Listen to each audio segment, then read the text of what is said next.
Ladies and gentlemen, welcome back to Primetime MMA for today's PlayStation Grand Prix. This one is sure to deliver. Joining me on the booth is the boss man himself, Cyrez. How are we doing today? I am ecstatic, brother. Glad to be back. We had a nice little break between the seasons. Obviously, kicking it off with an absolute bang as always. PlayStation Grand Prix to go. We're going to be having in the very first matchup, just to kick us off there, being Josh Ray, current champion after defeating Styles last time out, end of the season. One for PlayStation, is going to be stepping up against a very dangerous up-and-coming opponent in Storm. Cannot wait to see that one go down. But, you know, top to bottom, as always, been, as you say, the Primetime guarantee, this is going to be an action-packed night of fights. Completely, yeah. And to unpack this first matchup, talking about Josh Ray's performance in Season 2, 9-4 overall, ended on a 3-fight win streak. I mean, it's a guy who battled back from adversity to get to the throne and secure it. But, I mean, this is whenever you do a Grand Prix, Cyrez, you know that the path is paved with difficulty. You have to fight your way to the finale and then be victorious in that one. We'll see if the champs got it in them tonight. Couple other notable names. You've got Humble Dink over on that far right side. I got KIA, Notorious, Anakin, Kai versus Purple, Urkel down at the bottom on the left. I mean, everybody is showing up today. Yes, sir. Yes, sir. Standout fight for myself as well. It's the third fight of the night. Brady and Kobe. Kobe moving across from, and Brady as well, actually. Both guys moving across from the Xbox side to the PlayStation side in recent months, and they're both killers, man. So that's an like one of those under the radar fights. But every single one of these guys, deserves to be in there, and it's gonna be fighting kind of to the nail to the very, very finish, like you say, for that who's going to end up being the champion at the very end. Obviously, Josh Ray is putting his title on the line every time he fights, or whoever wins the belt, they'll be putting it on each and every time. But with so many fights back to back, there, Bane, it's going to be a tough old night for each and every one of these guys. Will be difficult. And to get into the nitty-gritty on the logistics, first round's going to be contested at 155. Lightweight action to start things off. Round 2, we're going up to 185. Middleweight will be the second round of the evening. Third's going to be bantamweight dropping to 135. Semifinals contested at 205. Light heavyweights coming in right before the final, which will be at 170 pounds. Welterweight division. I mean, that is a stacked one in terms of roster. Right, we're talking about choices. We're talking about fighters to use. 170, as we were discussing earlier before the broadcast started. There are a lot of fighters to pick at that division. There really, really is. It's nice to see a breadth of skill and a breadth of playing styles as well, which is what these Grand Prix with multiple weight classes. It adds a little bit of a layer to it there, Bane. And really allows somebody to display their full array of skills, because you have to be a little bit flexible in your approach to these fights, with so many different fight styles, so many different paces that you can put on each other from those wide array of weight classes. Absolutely. Well, before we get things started, Josh Ray versus Storm, 155 pounds to begin the PlayStation Grand Prix. I think I'm ready. Audience, if you're ready, let us know. This one is gonna be one hell of a fight, man. Like I said, the title is on the line in the very, very first one. It's going to be in lightweight, as mentioned a little bit earlier on. Charlie Olives in the side of Storm, the challenger, going to be going up against Dustin Poirier. By the looks of things, Josh Ray has shown time and time again to have some crispy, clean striking, but, has the grappling to back it up, Bane. All the hallmarks of a very, very dangerous champion going forwards, and he's going to be riding really high off the confidence after beating such a dominant champion in Styles last time out. I mean, you can't get much more of a confidence boost than that, and he's going to be feeling like he's the champion for a long time, so he's going to have to put that all together tonight up against Storm. Looking at the official betting line, 63% of the pot going to the champion, Josh Ray. About 1.1K coming for him. Storm at 27%. Line just moved. Storm is now appears to be a 3-1 underdog at close. We'll see if he can get it done. Dustin the Diamond Poirier on both sides. Herb Dean getting us started. Interesting. Nice little approach. I imagine we're going to see some feints, some back and forth movement from both guys trying to find their opening early. Big takedown from him, and that's a nice, interesting approach. We saw from Josh Ray last time out that he's not, he's not opposed to grappling by any stretch. He was able to get the W up against Styles last time, and obviously there was some grappling involved there as well. But maybe Storm's seen, saw a couple of holes that he'd like to exploit. Not today, being flipped over nice and quickly. Massive reversal, and you can see Josh Ray very patient on the bottom, not really throwing all of his effort into escaping or transitioning, just being composed. But now you can see, right, Storm able to get the position back. I love the takedown early in the fight. It gives your opponent something to think about that's not just striking. Immediately, now they have to be concerned with the level changes. They've got to be concerned with someone shooting for the hips when you're near the cage. That opens up the striking when this fight gets back to the feet. Oh, it really, really does. And, right now, Josh Ray, with the reversal that he was able to get, has done an excellent job of riding out that side control position. But as I said that, he was able to get to the sprawl, not able to move from it. And the Japanese necktie. This, I was going to say, this could have been a dangerous one. The stamina was fairly low there, brother. It was low, and that was a good test, right? Josh Ray just wanted to see what Storm's reactions would look like. Automatically, Storm escaped. That bar jumped high ahead. Good IQ by Josh Ray to cancel it, but an even better denial right there by Storm. Yeah, he's doing a nice job defensively so far, working his way back to the guard. And the rubber guard, obviously option available from Dustin Poirier, is absolutely massive from these positions. Puts your opponent on their... kind of right on the edge. They cannot sit there and be comfortable in full guard by any stretch, especially with all the submissions and the striking with the elbows that are available from somebody like Dustin. It's definitely a hard position to maintain, though, right? Whenever I see someone throw up the rubber guard, it's automatically, broken apart, and the opponent postures up. Typically, what I see now, some serious ground and pound right there. It can be. It depends, I suppose, on how much you work on that position. When your opponent's got the stacked guard option, that can change it up quite a lot as well. But it's often just the first one there being, once you've sunk that first denial in, it becomes easier and easier, and kind of stacks up that GA in your favor. But so far, I mean, Josh Ray's had an excellent approach once he's got the reversal. So composed in this top position, made sure that he's ground out every single second in his favor, working those little ground and pound shots, each and every way he can. And those are so important. Those peppering strikes are critical in rounds where it's largely grappling heavy. This has been contested on the mat for almost the entirety of the 5 minutes. In terms of judging, Cyrus, who do you think took this first round? Josh Ray's got to have got it, brother. As you see right there, 3 minutes, 16 seconds, total top control, and he landed the only significant strikes of that round. I mean, it was nice, like you said, to get that takedown, but a little bit backfired on Storm. So I imagine he's going to try and test him in the striking realm now. Obviously, they've seen what each other have on the ground, Bane. This is the opportunity to get those hands working and really start to try and impose your will on the feet. 5-star boxing combinations for the Louisianan, 4-star jab, 4-star straight as well. I mean, Dustin Poirier throws heat on the feet, Cyrus.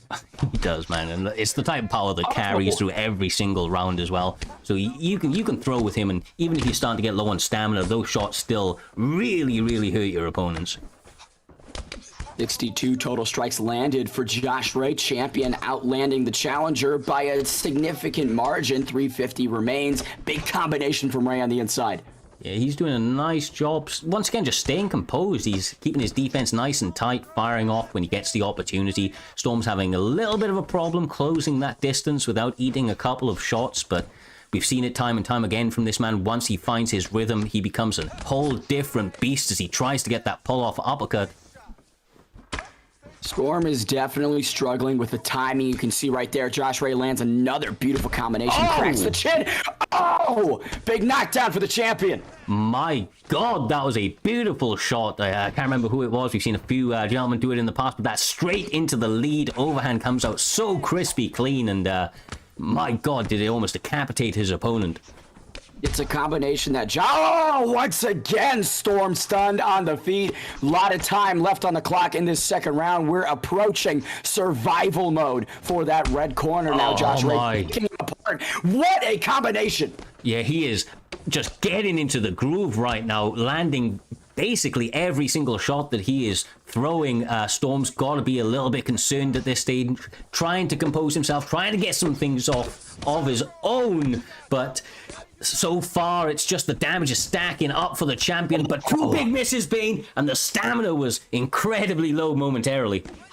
Storm just not able to capitalize, though. That was a massive moment for him. You could see Josh Ray wanted that slip straight into the lead overhand, but missed, and then Storm kind of just took a picture, stood there and looked at him. Right, now, I am liking what I'm seeing from Storm in terms of, trying to press forward, trying to get the center of the cage and be a little bit in charge, at least in that regard, but I feel like he has to cage cut a little bit, Payne. He seems to be following his opponent and following, right onto a couple of shots, unfortunately, so cage cut, get him pressed up against that cage and keep him there. Oh, Josh Ray landing some good strikes on the inside. Will say, in terms of tactical adjustments, I liked the teep kick that Storm was starting to throw. He was integrating it. Once again, you can see a bit of a push kick to the body. That's integral when you're talking about cage cutting. You are limiting the distance. You're forcing your opponent backwards. But standing and trading is not in Storm's best interest through 10 minutes. This has been all the champion. Yeah, he is just doing phenomenally right now. Like I mentioned earlier, his confidence must be at an absolute all-time high, and he is fighting like it's night. He's fighting like the champ. The fake glove touch from the challenger. Wow. The champion's not going to like that one little bit. Has to be careful not to walk onto something, but he's going to want to try and get something big to close the show after that little bit of disrespect there being. Good takedown, though. Storm returning to the grappling while he didn't have success in that first round in terms of keeping Ray on the bottom. Getting him down to the ground might be a good idea. The chin health of Storm is not there, but Ray reverses. Yeah, that was a beautiful reversal as well. Manages to get the denial from the arm and triangle, I believe it was, and just gets the reversal straight across into the side saddle. Not able to hold it for too long, but as we saw a little bit earlier on, when Josh Ray gets in these positions, more often than not, he's able to hold them, although that was an excellent denial and get up from Storm. Oh. Still has a very, very uphill battle to go for him there, though, Bane. This has been a big, big fight for the champion so far. Josh Ray cannot get into a taunting battle with Storm, right? Storm's fake glove touching to start things off in this third round. Who's to say that he won't make you taunt and then catch you when you can't deny it? Yeah, no, for sure. Too many times of you thrown out a taunt or a bow. Oh my, big rock for the challenger. Pressing forward. Still got stamina to finish this one as well. Josh Ray in a world of trouble momentarily. Big front kick connects to the chin. Now Ray busted open. Storm is in do or die. If he wants the belt, but knocked down once again. Josh Ray taunts. Both guys leaving it all in the octagon. 2 minutes 15 on the clock. Looks like the challenger's not going out without a fight, Bean. This is his opportunity to upset the primetime status quo. He's got 2 minutes remaining to get it done, stunning the champion several times in this third and final round. And in my opinion, he needs a finish. Another elbow on the inside. He is trying everything, throwing just the kitchen sink at his opponent. Josh Ray seems to be still composed, but he can't get overconfident there. We've seen it too many times where somebody goes into these later stages, gets knocked out in the last couple of seconds, and that would be one terrible way to lose your belt. Oh, absolutely. And now you can see Josh Ray respecting Storm a little bit more. No more taunting for the champion. 60 seconds left. Storm stunned on the inside. Oh, mate. I thought he was going to clip him after ducking the head kick. That would have been absolutely massive. Both guys reading each other pretty nicely at this late stage. Only 35 seconds left on the clock, but with the way that these guys are throwing, there may be a knockout any moment. Once again, right, ducking the head kick, but not able to capitalize. Storm does not have the stamina, in my opinion, to secure the finish in the final seconds. He's done such good work in this third round, shown the heart of a champion, but just unable to get it done. Primetime Grand Prix starts off with a successful defense, in my opinion. Yeah, you've got to imagine that the champion walks away and still into the second round of this tournament. We've seen weirder things happen, though. Of course, we'll see which way the judges have it rendered in this one.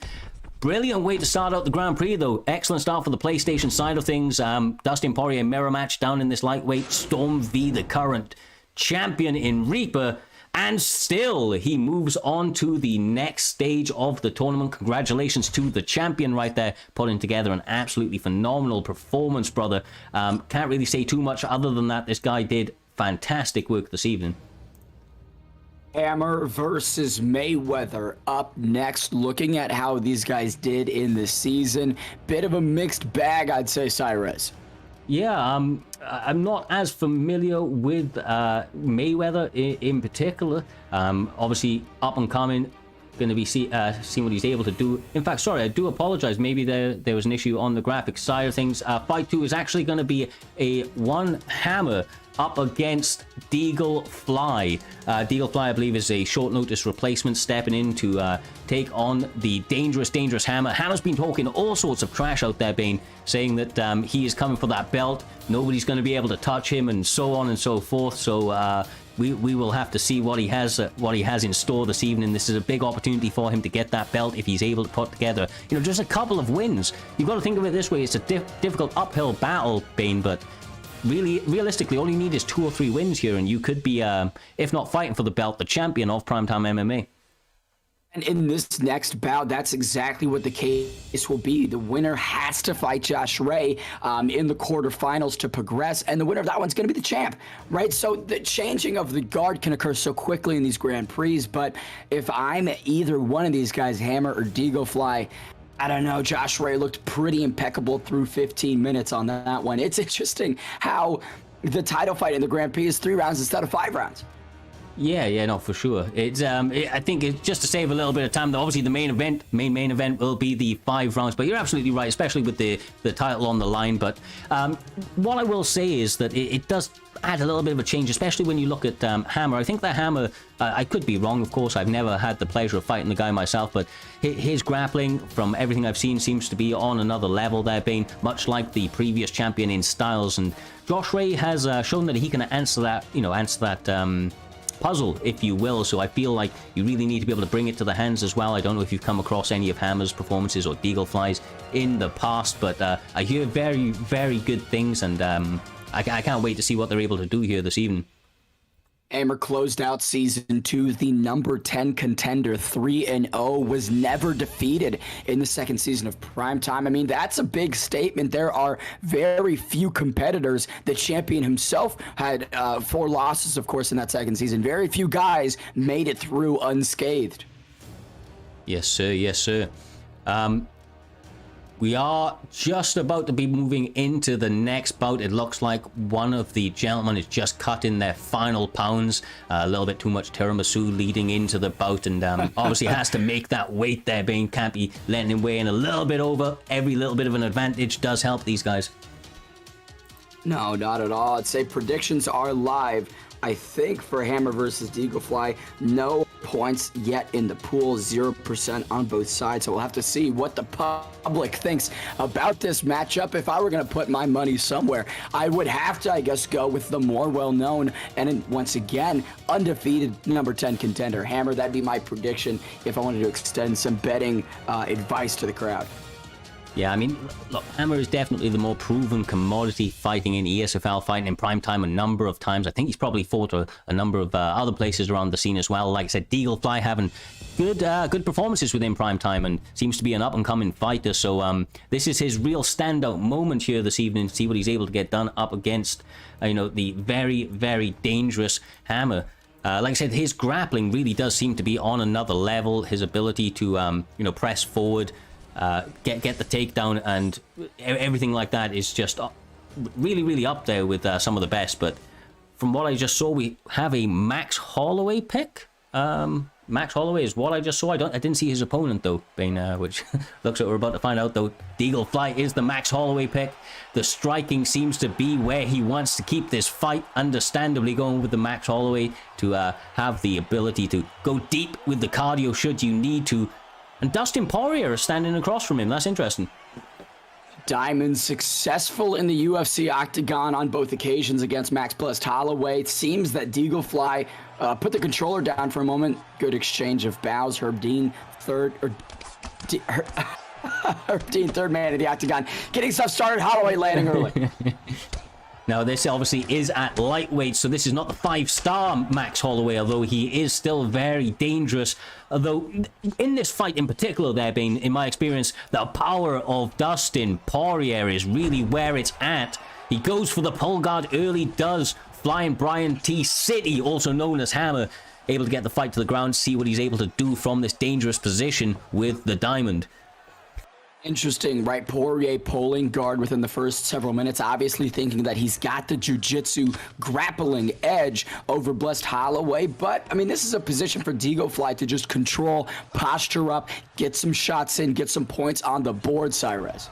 Yes, sir, and he did the right thing, in my opinion. I mean, when he had the opportunity, he then separated. He didn't just instantly rush for it. Obviously, somebody like Hammer is going to be trying to make sure that he pre-denies those sorts of things, I would imagine. Doesn't want his opponents to be able to get that separation, but so far, so good from Holloway, although he's eating some big shots on the inside from the Diamond here.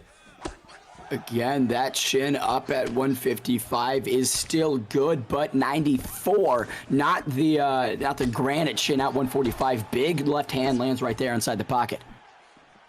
Right now, Hammer does seem to be trying to take the center charge in this fight, landing a double jab straight to the body, stepping straight out of the way of the body kick, and then right back into range to do some more work. Doing an excellent job in the striking so far, and he's going to be feeling very, very comfortable there. You've got to imagine if the start of the fight's going that well. Until something like that happens, though, it doesn't take too many to change the course of a fight. Not at all. But again, when you're playing Holloway, you have to think about the power deficiency. 86 punch power. Even if you land a beautiful combination, the odds are it's just not going to do as much as the opponent standing across from you, right? We've talked about the Diamond's hands. 95 punch power. That is going to do a lot of damage in terms of significance inside the pocket as this fight goes on, and you can already see head health is a little bit low for Deaglefly. Yeah, it is. I was actually just glimpsing across to Poirier as well, though, and he seems to have eaten a subtly high amount. I mean, more than I was thinking. His head health's also fairly low. They're both doing pretty nice work on each other, whether it be through the block or not. A nice opening round from both guys, I've got to say. Obviously, that pull guard was the biggest moment, I would say, for Hammers. That was really where he got it into the realm. But Deaglefly showed that he's not going to be no slouch down there, Bane, and that's obviously got to be confidence building for him as well. Confidence building for Deaglefly. Flying Brian, though, has to maybe rethink the strategy. Testing out the grappling domain and your opponent's able to nullify your success in that department. You got to change things up. I'm interested to see the tactical adjustments. I will say, Orthodox versus Southpaw matchup, those rear body kicks, I would love more of them. It's perfect positioning for it. Throwing a jab and then slamming that shin into the midsection is a great way to take away that insane gas tank of Holloway. It really, really is. And I was actually going to say for Holloway on this side, he has to be careful of that power still. But as this round goes on, he needs to start turning it up. But he kind of abandons all of that, goes for the Superman punch, Bane, and gets sat down with some beautiful hands from Poirier. Again, the power of Poirier, the Louisianan throwing heat at all times. Something that you have to be wary of if you're Deaglefly. Deagle, though, cutting off the octagon, being the aggressor after getting knocked down. Interesting to see. Yeah, I mean, he's obviously just trying to get it back, maybe a little bit frustrated, a little bit angry at the way that just transpired, but now he's had his opportunity to compose himself, seen a switch stance out to the man, and I think I'd like to see a little bit more of that, changing the stances, starting to work the hands. He's got, the ability to out-pressure him as long as he does it intelligently and make sure not to walk onto that dangerous power that we've seen time and time again from Dustin this evening. Couple times Flying Brian has gone for the lunging strikes, right? The lunging straight, the lunging jab. Good lead uppercut there from Holloway. I like that adjustment. When your opponent has your timing down and they think that they've got their range, and then you mix it up by throwing those lunging strikes, it really gives them another just element to think about. Yes, it does, and it's also a hit stun, so you can actually chamber a number of strikes off it. I mean, as I'm sure you know, Bane, the lunging strikes are something that I absolutely adore. Like you say, it has so many functions as he continues to implement it right there with the lunging straight, doing a great job of keeping Holloway off his rhythm. But Deagle's not...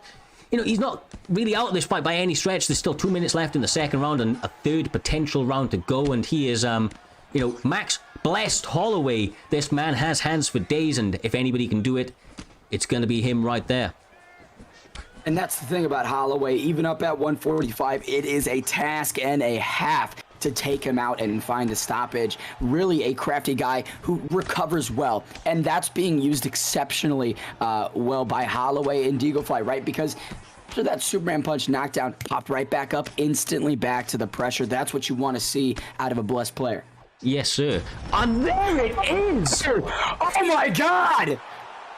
Deagle flew through the air. What a finish for that man right there. Taking this entire fight by the horns and securing just an absolutely mesmerizing finish, Bane. What the hell, brother? Of nowhere, quite literally just made that happen into existence. A very closely contested fight, one that Deaglefly, in my opinion, was slowly starting to lose. Brings it back in a big way. Talk about a highlight reel finish. Yes, sir. Yes, sir. Like I said, not out of the fight by any stretch. This man turned it around on a dime. Hammer came into, like I said, Hammer came into this talking a lot, and understandably so. He's very confident in his own abilities. He was looking fantastic tonight. He was, like you say, starting to walk away with the fight. Not run away with the fight, but he started to walk away with it a little bit right there. And that was a big win for Deaglefly, brother. That was a big win for Deaglefly. So upsetting for flying Brian again. He was doing all the right things. Sometimes you just get caught. Talking about that, though, Josh Wright versus Deaglefly in the quarterfinals. Deaglefly punching his ticket into the title shot. Have to think that he's excited about it. We'll see if he's successful in it. Brady versus Kobe is the next matchup, Cyrus. Yes, sir. And this was a fight, like I said, this is my under-the-radar fight for this evening. Two previous Xbox guys, I should say, now fighting across on the PlayStation side, making absolute waves since they have been over there. Brady getting his ESFL role a little while ago and grinding out since then, shown to be very, very dangerous. And Kobe's, I mean, this guy has been nearly untouchable for a little while, Bane, especially since he went across to PlayStation. Seems to be on a whole nother level. So these two guys are, set for an absolute barn burner here. And that's, Brady's a guy who mixes it up really well. That's what I love about Smart Brady. His wrestling opens up his striking, and when it goes to the ground, you can tell he has spent the time to hone in the skills to keep you down there. Yes, and that's so important. It's so important, especially as you go up the the levels. You're fighting better and better opponents. That ability to take the fight wherever it needs to go, pays dividends and just allows you to be so much more versatile. Kobe's has absolutely crazy hands. I mean, this guy, my God, does he like to put those combinations together, and given the opportunity, he's going to take your head off with him in a quick fashion. Brady going to the legs early, mixing it up to the midsection. Have to think, as much as I'm loving the Dustin,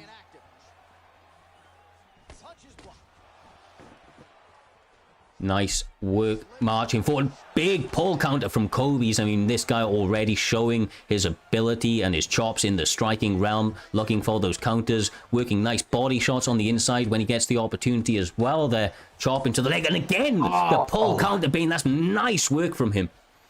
Brady is getting overzealous in the striking department. You can tell that he wants to pressure, he wants to be the aggressor, but you have to be smart about it. Too many big risks he's taking, and Kobe is just maximizing these opportunities. Oh, he really, really is so far, staying very, very composed, keeping it a little bit more simple, and landing the better shots as a result. Gets the big stun, and now smells blood, Bane marching forward with combinations.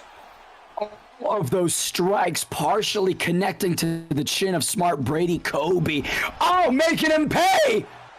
This might be it, brother. What a almost finishing sequence that was. I mean, talk about a panther inside the octagon stalking his prey. Kobe knows Smart Brady's injured, and boy, he is not going to let him off the hook. No, he's definitely not. He needs to make sure that he doesn't walk onto something. We've said it time and time again. Dustin Poirier in the hands of anybody, his power translates very late in the fight, and Brady has a very sneaky way of finding those opportunities for a finish in his own right as well. But everything going the way of Kobe's, just landing shot after shot, Bane. This looks absolutely terrible for Brady as he gets pressed up against the cage once again. Quickly getting into a tough spot for Smart Brady, but you can see he's fighting back, throwing the hands, and that's what you need. You have to create space and distance. If your back is against the cage, there is nowhere to go. Smart Brady being smart about it, trying to give himself some space. Beautiful kick to the midsection. Yeah, nice work, and on the knee.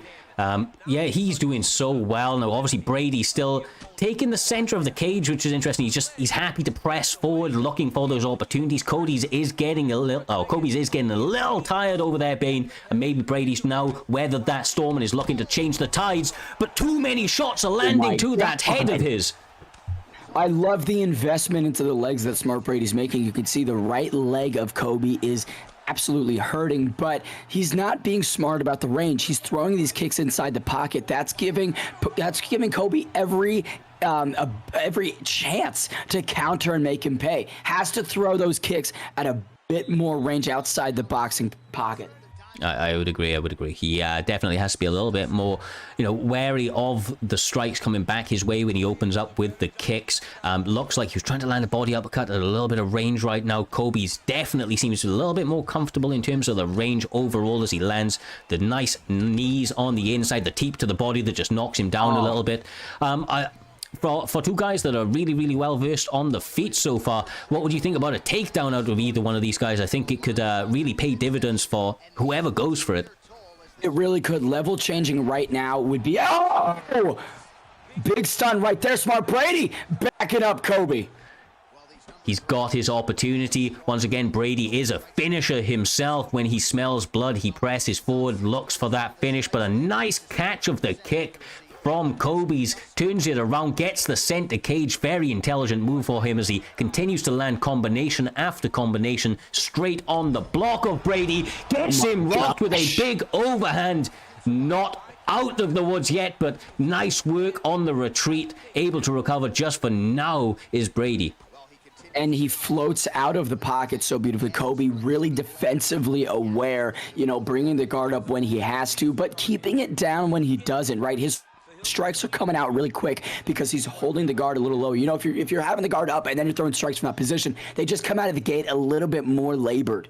They really do. And I don't know if you noticed a little moment ago, a quick flash, but Kobe's ducked down, then sidestepped with some beautiful movement, pivoting off that center line. He's doing he's just so comfortable in the striking right now, and it really, really speaks through the way that he's fighting, the confidence he's approaching the techniques with. Brady obviously trying to force it a little bit right now. Maybe a couple of feints would pay this man a lot of favors, but I feel like he's fighting a tiny bit of an uphill battle at this point. Oh. He's fighting Kobe's game. Big leg kick, though, connects right there. Health event for Smart Brady. Whiffs on that leg kick again, though. That's what we're talking about. Brady is doing smart things. He is intelligent, attacking that leg, isolating that target, but he's just not at the range where it's making the most impact. Yeah, he got one beautifully range shot off. Lands another one to the right leg this time of Dustin Poirier on the side, blue side. I mean, Kobe's, of course. But Kobe's just doing a disproportionate amount of damage to the head health of Brady, which I think is really, really, kind of the separating factor at this stage. Still 50 seconds left in this second round. Both guys still swinging for the fences. Brady has not stepped off that, off that gas at all. Forward momentum seems to be the only thing that he really knows this evening, Bane, and it's brought all sorts of action our way. Go fast and don't stop. That's the Smart Brady way. And look, we saw Deagle Fly take out Flying Brian in what was a fight that he was sort of losing. Smart Brady a step behind, but absolutely still in this one. You can see throwing hammers to conclude round two. Yes, sir. And if anybody, translates that power late into a fight, it is Dustin the Diamond Poirier. That man, I mean, we've said it a number of times already, but the power, so heavy hands that, he possesses, and it goes late into the fight. It can be the last second. He's still hitting just like it was in the first round. Absolutely. It's just, it extends throughout the entirety of the 15 or full 25 minutes. And that's kind of what you want if you are Smart Brady in this position. Down potentially 2 rounds. You need the finish, Cyrez. You really, really do. He is trying, man. He is trying. He is emptying the gas tank each and every round, pressing forward. But the leg attacks now, that's already in your opponent's head. He needs to start going up just like that. Lovely hook. What a perfect slip, though. You see Kobe's just remaining composed even when he was rocked, and now is swinging in the pocket, and he's got Brady hurt with his head health blinking. Each guy taking a lot of damage in the opening moments. Nice front kick up the middle by Brady, but once again, he throws the hook. Kobe, aware of it, pulls back. I mean, this would be an incredible turn of events if he's able to get the finish. He's got 3 minutes 30 on the clock. Big front kick square into the chin of Kobe's as he continues to try and land combinations, pressing forward, looking for that finish. But Smart. Sorry, as you say, headhunting. Brady is headhunting. I'd love him to go to the body, rip those hooks into the liver after he gets the rock, because that's all Kobe's going to do. He's going to pull back, and all of those strikes upstairs are going to whiff. That's exactly right, and obviously there's higher vulnerability when your opponent's leaning off that center line, but nice combination from Kobe's once again on the inside. This man is trying everything he can to get some sort of big, silky, smooth finish. These guys had a gentleman's agreement to throw leather this evening, Bane, and they have lived up to that and some over the course of the last 8 minutes. He gets another rock, brother. Not what you want if you're Smart Brady, but look at this. Kobe now stunned inside the pocket. Dangerous for both men. Oh, that's it. That is it. Smart Brady, he finds the finish. My God, brother. Wow. 2 upsets back to back. Brady weathered the storm, walked through the fire, and ends Kobe in the 3rd. That was phenomenal. What a fight. Both guys need to hold their heads very high after that one. Kobe's was looking fantastic in this bout, but once again, like you said, that comeback, man, that comeback, it seems to be the story of the night so far. He comes back in a massive way, gets that knee to wrap around the back of the head of his opponent, and it sits down Kobe for the final time this evening, brother.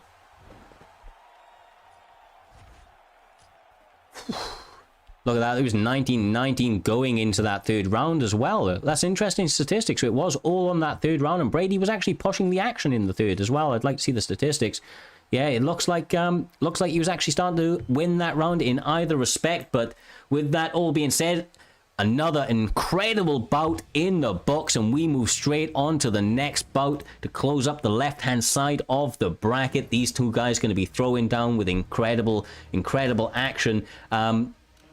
So just to run through them very briefly, that would be Purple Urkel up against Kai.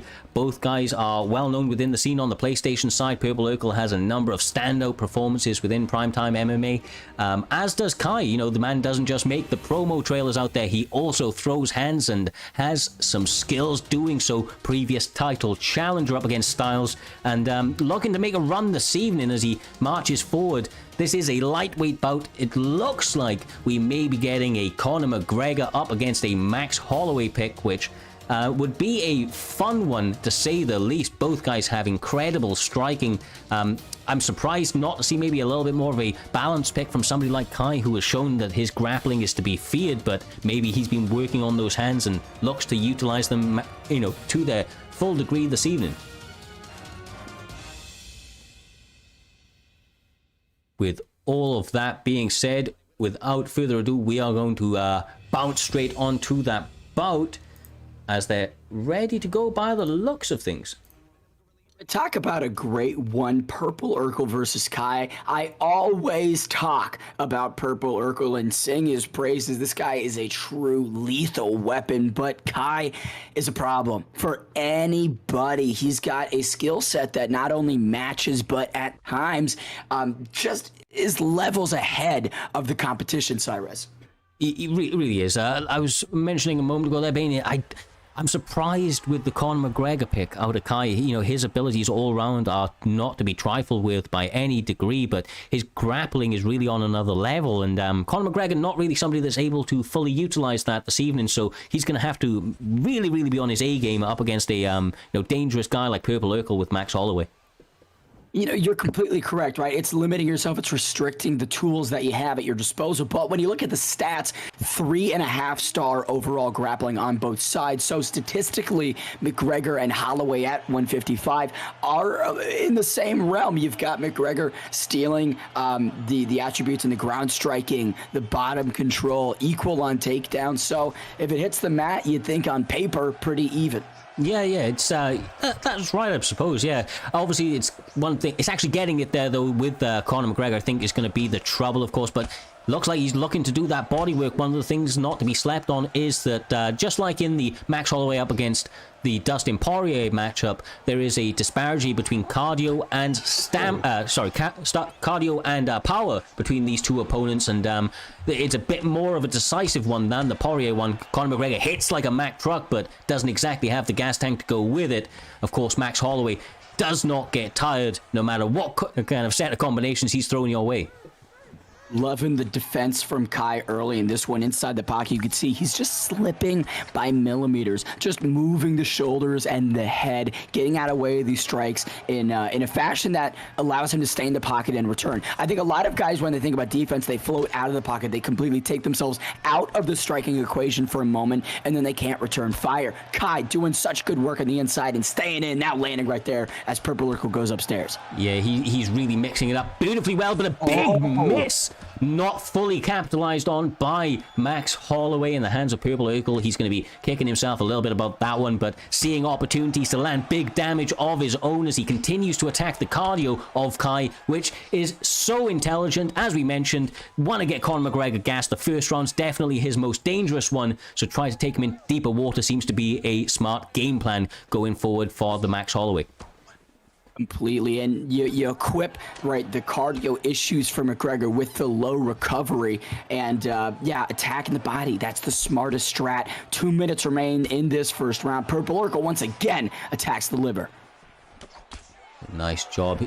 He's doing a good job of landing a jab and a right hook as well. Right behind it is Purple Urkel. A number of times he's managed to have success with that. It's only a short, sequence shot, just a pop up, but it does a sneaky amount of damage. It all adds up over the course of these rounds, and as the time ticks away, these guys are both doing very, very good work. I mean, it's a very balanced bout so far, Bane. I don't know which way I'm leaning on. Kind of who's having the best success. It's really even. At times, Purple Urkel, with that medium range, that kickboxing range, has had more success. But inside the pocket, it seems that Kai's been doing a better job. That level change roll right there, that could have stolen the round. Let's see what Urkel can do with it. Big strikes framing is Kai, but a lot of those Holloway bombs getting through. Yeah, he did a great job of varying them very nicely, going from the right hand to the left, straight down the pipe. Only 1 or 2 shots. But there it was, Kai taking the back, not enough time to get any sort of submission in from those positions, straight back to his feet, trying to get some work in, and was able to get some nice shots off to close out the round. Now that's the interesting thing that we have to talk about is the takedown. Relatively even in the striking department, not a lot of huge moments, but some control time, some strikes in that postured up position. I have to think Urkel might have gotten that 10-9 in my opinion.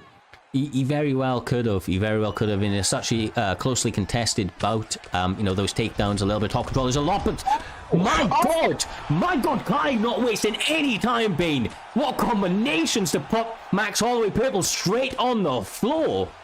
Coming out of the gate swinging, that was a lot of aggression from McGregor. But again, Holloway chin standing strong. Purple Urkel popping back up and now trading inside the pocket. But I mean, think about it. We're talking about significant moments through 6 minutes. That was the most significant moment. Yeah, I feel like somebody just rung his doorbell. Maybe his pizza was getting delivered, something along those lines. He needed to get that pepperoni slice real quick, and he does not want to waste any time as he continues to unload with just massive shots and starting to do nice bleed damage straight through onto the head health of Max Holloway. These are some big moments for Conor McGregor in the hands of Kai right here, Bane. Continuing to march forward, continuing to land that damage. I'm loving how he's doubling up on the right hand as well, right? Either pumping out the jab twice or going with the lead uppercut into that check right hook. I mean, Kai with that right hand is so good, but Purple Urkel matching him step for step, tit for tat. 2 minutes have expired. Purple Urkel fighting his way back into this. Yeah, and that's one of the great things about Max Holloway. He's so durable. He has such an excellent recovery that, all you need is a couple of seconds to compose yourself, and you're right back in the ability to press your opponent and start to let go with those hands. And as you can see, Kai, after those big moments, is starting to get a little bit gassy out there. His cardio starting to wane a little bit, although the damage is definitely mounting for Purple Urkel. You can see while the head health of Holloway is legendary, it is diminishing. Kai landing with precision. Urkel cannot allow him to have this success. Because, while McGregor does gas, when we're talking about power that translates later into the fight, Notorious does have heat through the full 15. Oh, he really, really does. I would like to see Max Holloway maybe start to approach, work his jab, use some feints, attack the legs of Conor McGregor in this second round, start to try and slow him down a little bit more, because every single exchange, Kai is landing something, and it's doing beautiful amounts of chip damage to Max Holloway's head, and obviously with the power that you mentioned from Conor McGregor, one big shot landing clean on that chin may be all it took, even from somebody as durable as Max Holloway. Was about to say, not as much body work in this second set of 5 minutes from Max Blessed Holloway. Would have loved to see more rips to the midsection with the hands, right? He's throwing a lot of good kicks, but has opted to headhunt in this second round. And I'm interested that we didn't see another takedown. I would have anticipated in this final minute at least a one level change. Yeah, you would imagine so, although those were some nice knees from Purple Urkel. He recognizes that cardio is getting low for Kai, and he's trying to attack it with everything that he's got to close out this second round. Still potentially a big round left, but a massive overhand to close out that second round, Bane. I'm surprised that didn't do more damage after that big miss. But you have to think, right, talking about that opening several seconds, what an exchange from Kai. I mean, I have not seen him fight with that much anger in a hot second. The striking statistics would suggest that Kai is leading overall. Unsure if he got that first round, but that second round is definitely his. All still to play for. We've seen it time and time again. You heard Bane going into this third round. 2 big upsets back to back in the last one. Obviously, Conor McGregor having massive amounts of success, but you can see the cardio's now a little bit of a problem for him, although he doesn't have to land too many of them to get that head health of Max Holloway back into a very dangerous zone. Max plus Holloway goes southpaw for a moment, but gets tagged while he's unorthodox. Here comes Kai. Kai once again making Purple Urkel pay inside the pocket. See what he's able to do stepping off. There's a big check hook as he misses that shot. This may be it as he marches forward, landing every single shot. Just with pure accuracy. Wow. The shot selection is beautiful at the moment there, Bane. That is, and look at that, right? Kai does not follow for the finish, backing up against the cage, giving Purple Urkel a chance. This is serious gamesmanship and confidence from Kai, but is it cocky? Spinning elbow lands right there for Urkel. You know, you always have to respect your competitor's ability to get their way back into the fight. Kai being very, very risky with his antics, but lands with the left hand. Purple Urkel down once more. Kai follows to the ground. Yeah, he wants, if he's going to win, he's going to want to win in a big way, continuing to try and land bombs from the full guard posture, but nice work and defense from Purple Urkel. Conor McGregor says, not anymore, stand back up, walk back onto these shots, if you may, as he continues to press forward and try to find a home for that right and left hand. And the kicks, I mean, everything coming together for him beautifully to close out the second half of this round. Midway through, right, third and final round, this has been all Kai. You know, Purple Urkel has to fight his way back in, but he doesn't really have the head health anymore. It's always blinking, and with that leg event, oh my God! Kai absolutely silences Purple Urkel. He's dead. He's dead. Throw in the towel, Cyrez. I am speechless. I want to see that replay and replay again. The sequence of shots as he was on his way down. Bang, bang. And again and again. He was on his knees for that final straight. Little bit of overkill, but he ain't apologizing to absolutely nobody. Max blessed Holloway absolutely flatlined in the third and final round of this one. Have to feel for Purple Urkel, right? He had some good moments, but as the fight progressed, Kai's success rose while his fell. What a finish out. 155 for Kai. Way to punch the ticket into the quarterfinals. Yes, sir. Yes, sir. He's going to be feeling great. And he just, he kind of seemed like he wanted it a little bit more, Bane. He came out in that second round after a close first round and just said, no, I'm taking this home with me. Landed those shots and didn't let his foot off the gas from that moment to the final buzzer. Great work to get that finish. And that was a pretty savage finish to boot with that, Bane.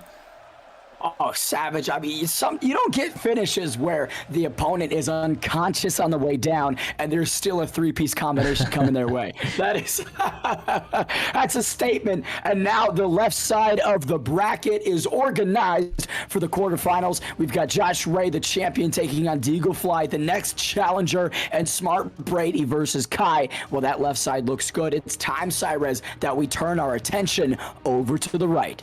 Yes, sir, and to kick us off, we have another guy that was a previous Xbox contender. That's going to be M-Tran, or Mike Trainer, or Mike Trainer as I used to call him. I was all aboard the hype train for this man. He has incredible skills, always brings the action and looks to put on one hell of a show. Looks to really utilize his striking more often than not, but he's going to have a tough time of doing that this evening there, brother, up against the pretty notorious UFC Turkey at this point. This guy, former title challenger, looking fantastic on the PlayStation side of things, and looking to, take his first steps this evening. Going to be interesting to see who's able to get the job done in the lightweight. As we mentioned, RDA up against Charlie Olives appears to be the pick. they could change it up as we've seen before, but that would be an incredibly interesting bout. The first time this evening we've seen it, I do believe. I would love something other than Dustin the Diamond Poirier. Please, big Rafael dos Anjos. Either way, you can see UFC Turkey opting where are they going? No, he's changing up. No. Oh, there it is. No. It happens. Diamond versus Diamond. Once again, the mirror match curse continues. Have to think, Cyrus, you might need to put a rule in place. Might have to, my man, might have to. I mean, our hopes were so high for a moment, and they just yanked that table out from under us. Great. This is going to be another fun fight, though. Like I said, the beautiful matchup. Mirror match is not always the favorite, if you will. However, it does really display who's the better player out of the two guys, obviously, as there's no advantages between players that they pick. So touch of gloves to start us out in this first round of the second half of the Grand Prix, looking to get the job done quickly as UFC Turkey landing bombs. Oh, what a combination to start things off early. UFC Turkey mixing in that knee at the end. Talk about picture perfect. Chef's kiss for that one, Turkey. My goodness, this guy has come to fight this evening. Always in any time, no feeling out process, landing everything, whatever he was doing as a pre-workout to come out here. I mean, he needs to start to bottle that shit and sell it out to everybody else, because he came out of this hot this evening. Have USADA knocking down his dressing room door, because boy, Mike Tran is getting lit up, and that's not something you see happen to Mike Tran, the hype train himself, typically able to go toe to toe, but gets floored right there. Yeah, I mean, this is absolutely craziness. UFC Turkey, known for his grappling, gets a lot of that work done on the feet, landing bow after bow on his opponent's forehead, able to sit him down, and now Mike Tran is on the ground. Actually gets welcomed back to his feet. UFC Turkey's feeling all sorts of confident. UFC Turkey in the same maybe mindset that we just saw earlier, welcoming the hurt opponent back. You feel like you can finish him with strikes on the feet. Big front kick upstairs lands on Mike Tran. Yeah, I mean, this has all so far been UFC Turkey. He's looking absolutely phenomenal. Mike Tran, a dangerous, gnarly veteran coming across from the Xbox side. I know that he is not going to be too flustered with this, although definitely not the start he was looking for. Although sometimes weathering that early storm, landing combos of your own can really get your opponent to start second-guessing them, because they've landed everything they've had. They've landed their best shots, and the opponent's still coming his way. Mike Tran's durability on full display tonight. 1 minute 45 seconds remain, and the problem is UFC Turkey is just a bit quicker. He is leading the dance every single time, and when he's not, Mike Tran's typically missing. Right, look at that. The guard was up for Turkey, able to block some of those shots. Mike Tran did get a couple shots through, but once again stunned by Turkey. Yeah, that was a little unlucky from Tran. I mean, both guys pulled off and threw the uppercut at the exact same time. Turkey able to land with a little bit cleaner, it would appear, and gets the damage off as he continues to press forward. I mean, that's got to be concerning for Mike Tran now. There's a number of times that chin has been checked, and it looks like it's compromised closing out the end of this first round there, Bane. Jack clocked and rocked Mike Tran once again, stumbling. He's doing the chicken dance. 30 seconds remain. You can see UFC Turkey just throwing every ounce of himself into these strikes. There are very few of his punches that weren't full power. No, really is loading up full on every single shot he's thrown his way. That was an incredible first round. My God, they set such a pace. You've got to imagine that if they do make it out this second round, they're going to be worse for wear for sure. But they've got 60 seconds to recover here. They're going to have to come out of the gates, I'd imagine, pretty hot after such a back and forth bout. I mean, Mike Tran needs to get something going, right? And I'm not sure what he does here. I mean, his striking is his bread and butter, Bane. So maybe try to work those teep kicks that you were talking about a little bit earlier on. They do a great job of stopping that forward pressure, and UFC Turkey is all about that forward pressure right now. You know, UFC Turkey is winging that overhand many times. Mike Tran stunned by the lead uppercut.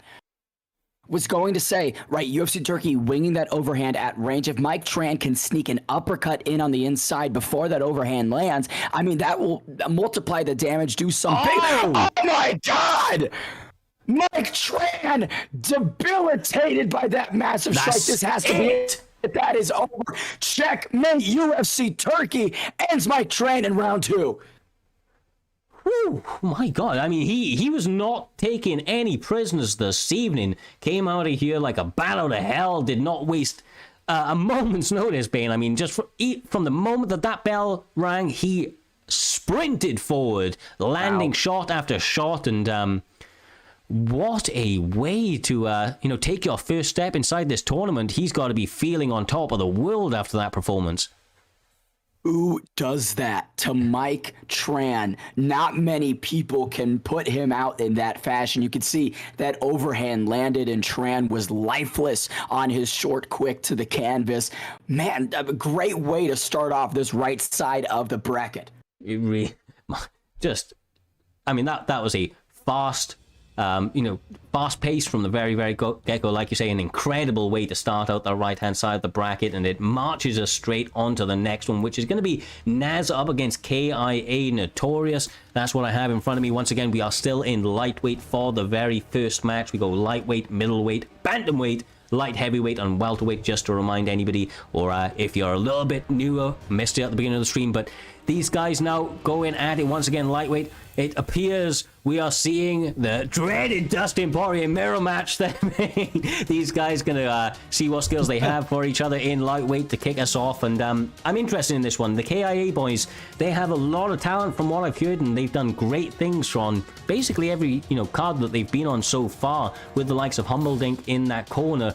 Naz has a lot of supporters in the chat over there as well, Bane, so it seems like he's an up-and-comer as well that's looking to make his name here this evening. Absolutely, and that's what you love to see in the community when you have your whether it be your camp mates or just people that like to watch you rallying behind you. The support is what makes these promotions great. 155 action, Dustin Poirier on both sides once again getting us started.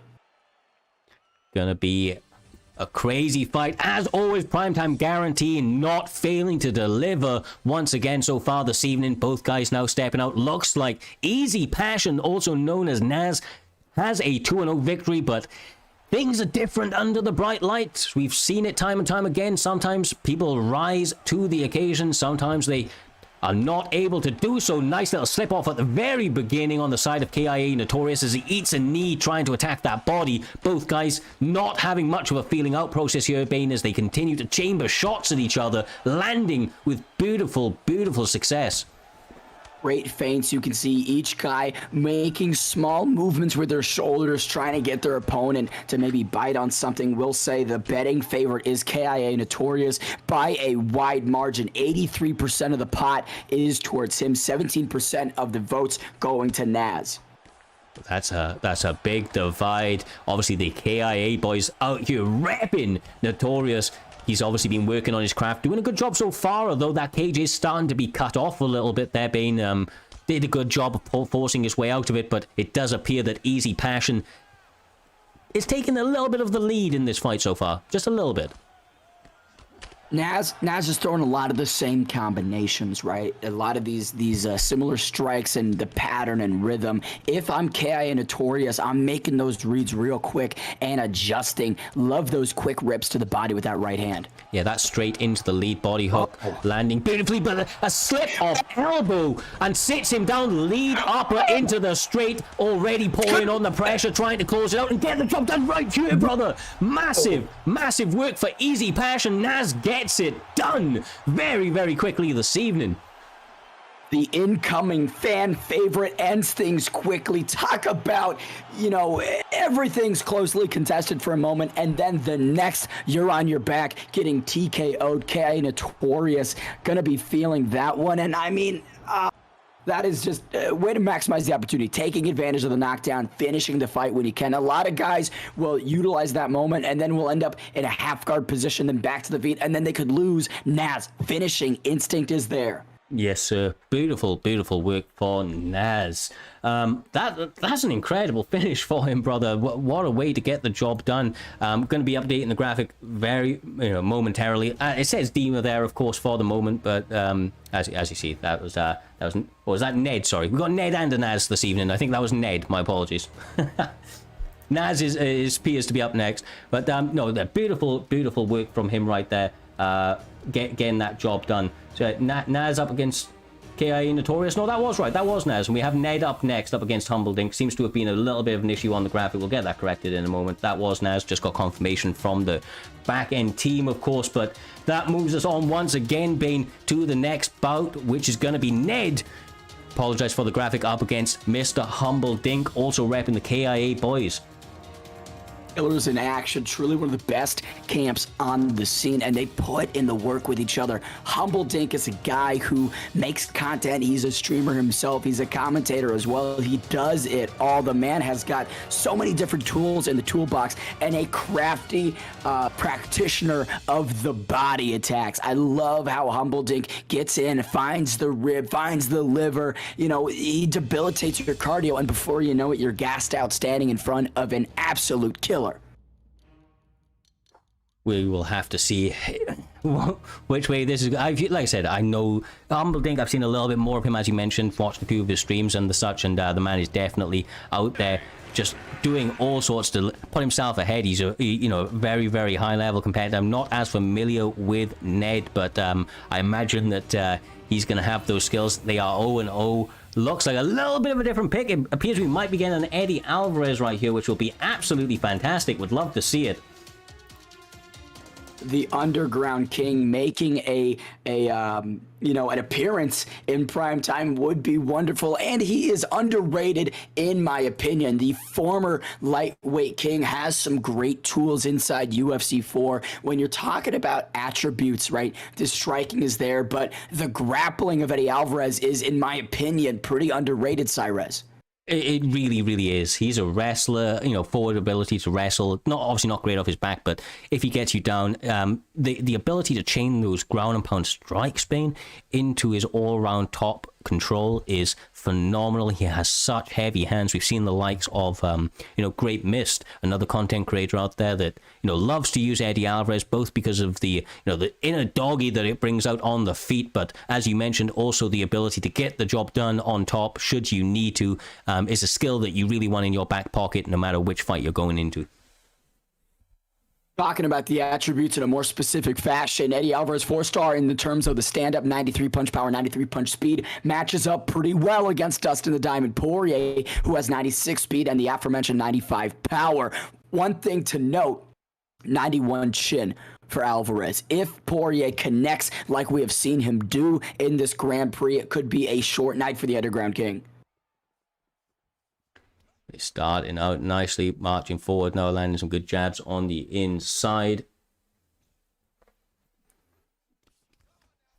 And Mr. Humble not wasting any time taking the center cage there, brother. Really, really, happy to lead this fight. First takedown attempt out of Big Balls Ned. You love the name. And right, that's what we were talking about, the first fight of the evening. A takedown attempt 30 seconds in gives your opponent something to think about, and you get to test their reactions in the grappling domain with relatively no risk, in my opinion. You are full health, you're not debilitated, you're not knocked down. It's sort of a glimpse into what could happen. Yeah, no, exactly right. And, obviously making those reads, it's really is what separates a good player from a great player. And, being able to capitalize on them as well, of course. And both guys already trying to do just that. Nice work on the inside from Eddie Alvarez, really doing a great job of that dirty boxing on the inside, attacking the body, trying to go up top with it, mixing in the leg kicks. Mr. Humble not fazed by that at all. Seems very composed, just juking a little bit out of the distance of some of those shots and answering back with some nice, clean boxing from Dustin Poirier, which... both guys landing bombs already, Bane. Rear elbow into the knee. You can see Humbledink mixing it up on the feet with ease. I love how he utilizes that lead leg kick onto the lead leg of Alvarez and then doubles on the jab. Big knockdown from Humbledink. Huge moment. And once again, Mr. Humbledink is a man that has that killer instinct. So now he's got his opponent hurt. Rest assured that this man is not going to sleep until he puts his opponent down. But a big turnaround moment for Ned. That was a huge knockdown as he goes for the ankle pick. And he gets it. Huge moment for him right here. Bane, lots of options for him as he gets a beautiful denial off. Sorry, couldn't find my words. Did you see the speed on that ankle pick from Eddie Alvarez? Pops back up and just flies at the ankle into side control for Big Balls Ned. This is where you want to be with 1:20 remaining. If Alvarez can control for the remainder of round one, you have to think this one might be in his pocket. Knockdowns apiece, equal across the board. Have to look at other statistics.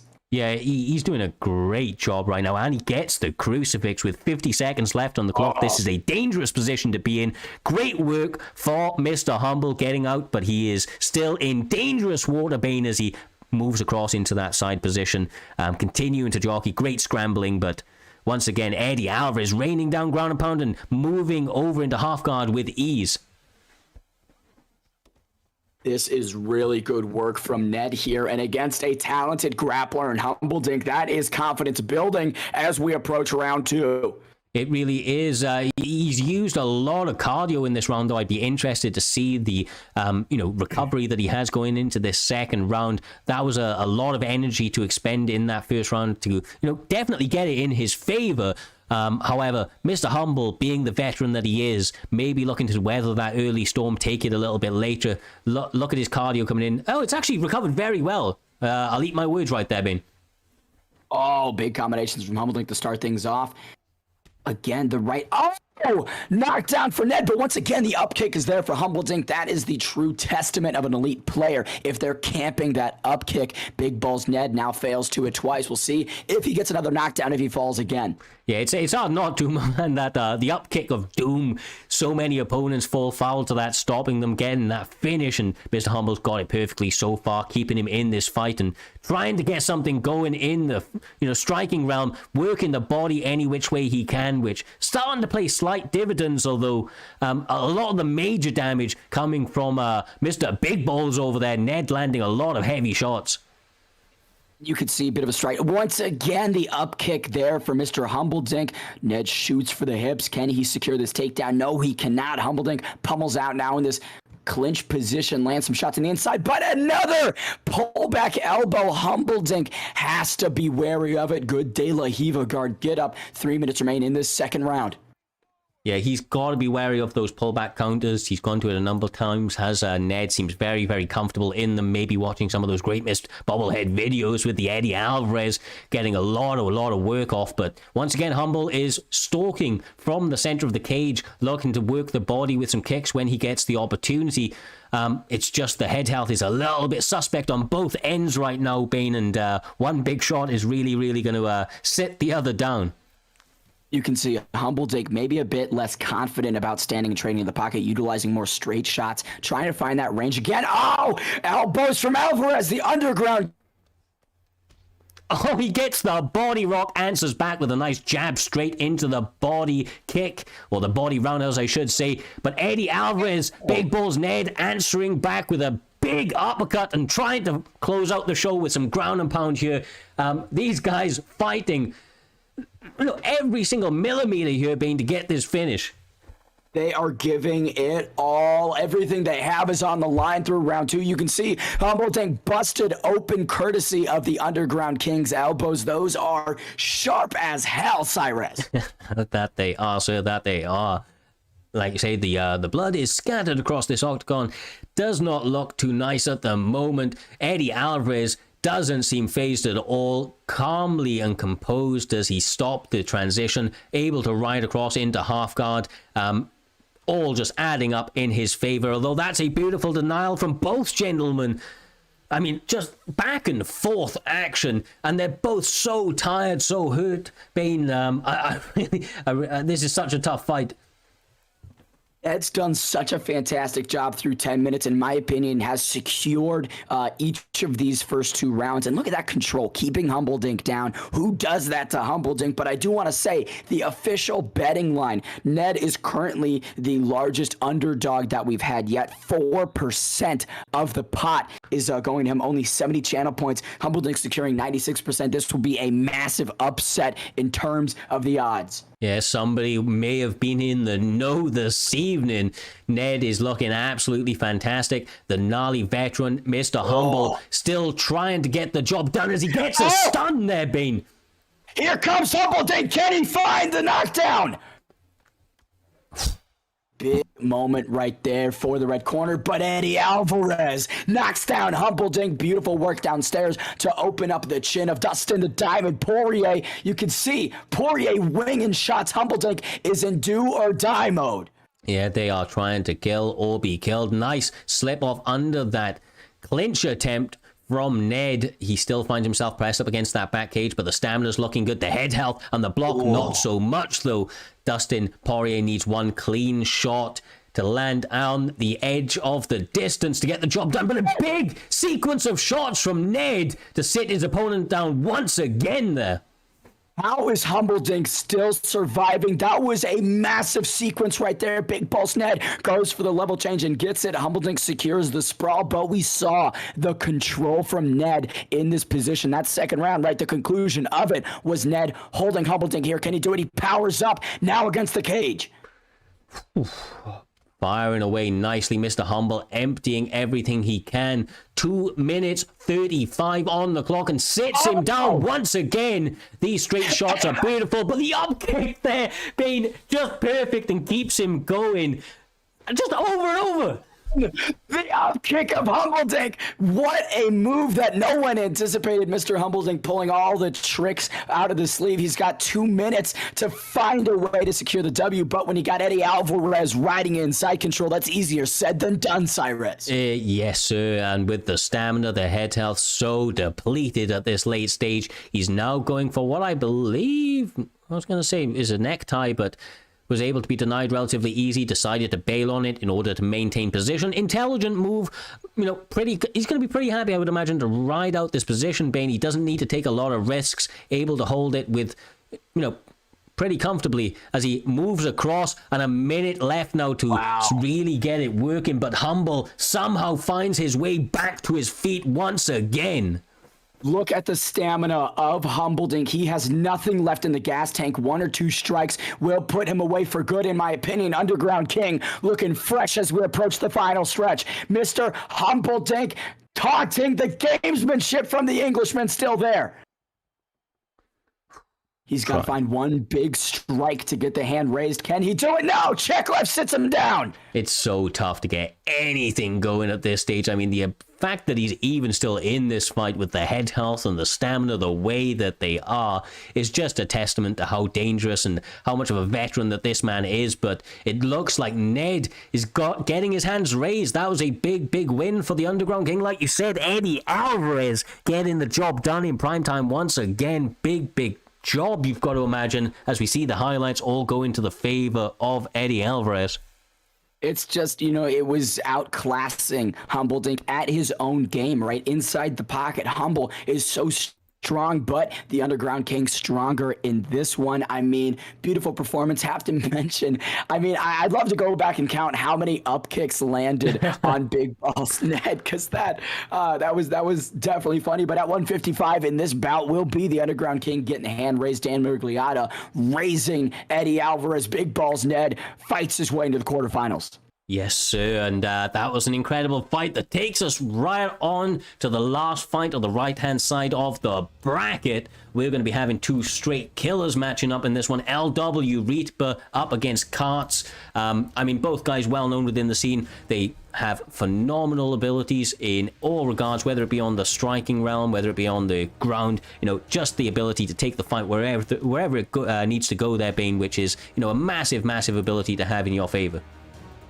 And talking about Karts, this guy closed the second season as the #1 contender, 8-2 overall on a 6-fight win streak. He's coming into this one with something to prove. Can he continue, that dominance at the top, being the #1 guy with only Josh Ray ahead of you, or can LW Reaper take it away from him? It's Karts, he's such a dangerous man, like you said.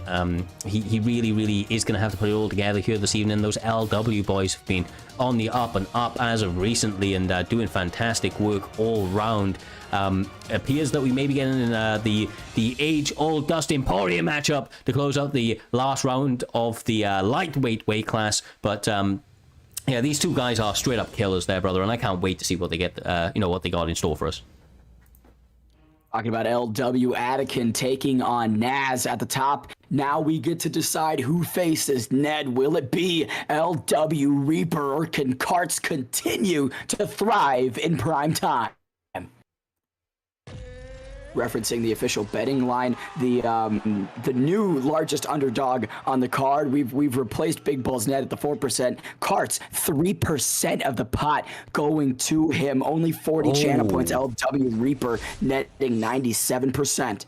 My God, I was not expecting that divide in the betting odds. Maybe the LW boys out in force this evening, but Karts is an absolute killer, my man. So maybe people sleeping on him a little bit. We'll have to see which way this one goes, but both guys dangerous for sure.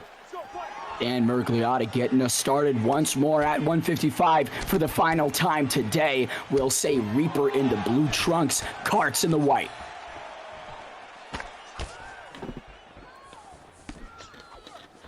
Both guys trying to get something going. A missed teep attempt from, I was going to say Dustin Poirier. Carter is the one that I meant.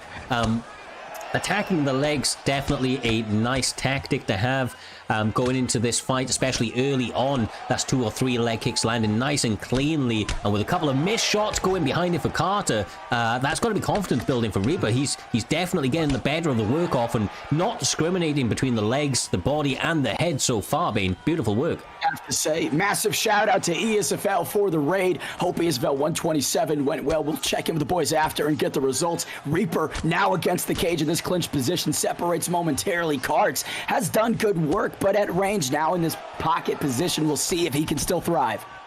Yeah, he is trying everything that he can. Reaper so far looking fantastic this evening, doing the LW boys proud. Nice single leg attempt once again from Carter. Once he's able to get the fight to the mat, he is an absolute different beast there, Bane. But so far, the takedown defense from Reaper is absolutely on point. It's held up, level changing against one of these LW incumbents. You have to mix it up and kind of hide it behind a strike, whether jab and then shoot for the hips, or maybe go for a high kick and then dip low. You just can't shoot naked on these guys. For sure, man, for sure. You got, like you say, you gotta set it up, because if you don't, your opponent, especially as it goes on to the fight, they're not just gonna start to defend those takedowns with standard takedown defenses and sprawls. They may time you with one of those uppercuts or knees and take that face off that head nice and quickly. Big shout out to Boiler for the gifted subscription. Thank you, Boiler. Oh, look at this, though. Riding the back is Karts. LW Reaper in a tough position. This is bad. One of the hooks is in. That left leg partially out. Think that could be a glitch, though. Very, very well. Could be. Nice. Nice run across. He's doing a good job of staying composed. On top is Carter. Like I said, this is where his bread is buttered, if you will. He gets such great work done when he's in top control. As he goes for a triangle armbar, not a lot of stamina on both sides, so this is going to be nice and even, I would imagine, if he's able to track it relatively well in the opening seconds, which he is, Bane. This could be an early night for Reaper in the first round. Lots of time on the clock once again. LW Reaper tracking that beautifully, and again you can see Karts is just being a little bit too erratic with the movements. It's stretching that bar, giving Reaper all the time he needs, and again this one is tight. I have to think that arm's coming home with him. He's got it, brother. Wow. Whew.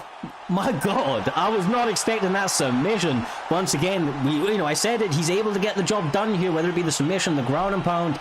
This time it was the submission, and I think that was the first one he even attempted, not even trying to make those reads, Bane, just knowing what he needed to do and executing it perfectly to close out the end of that first round. Couldn't have been timed any better after a pretty dangerous opening round for him.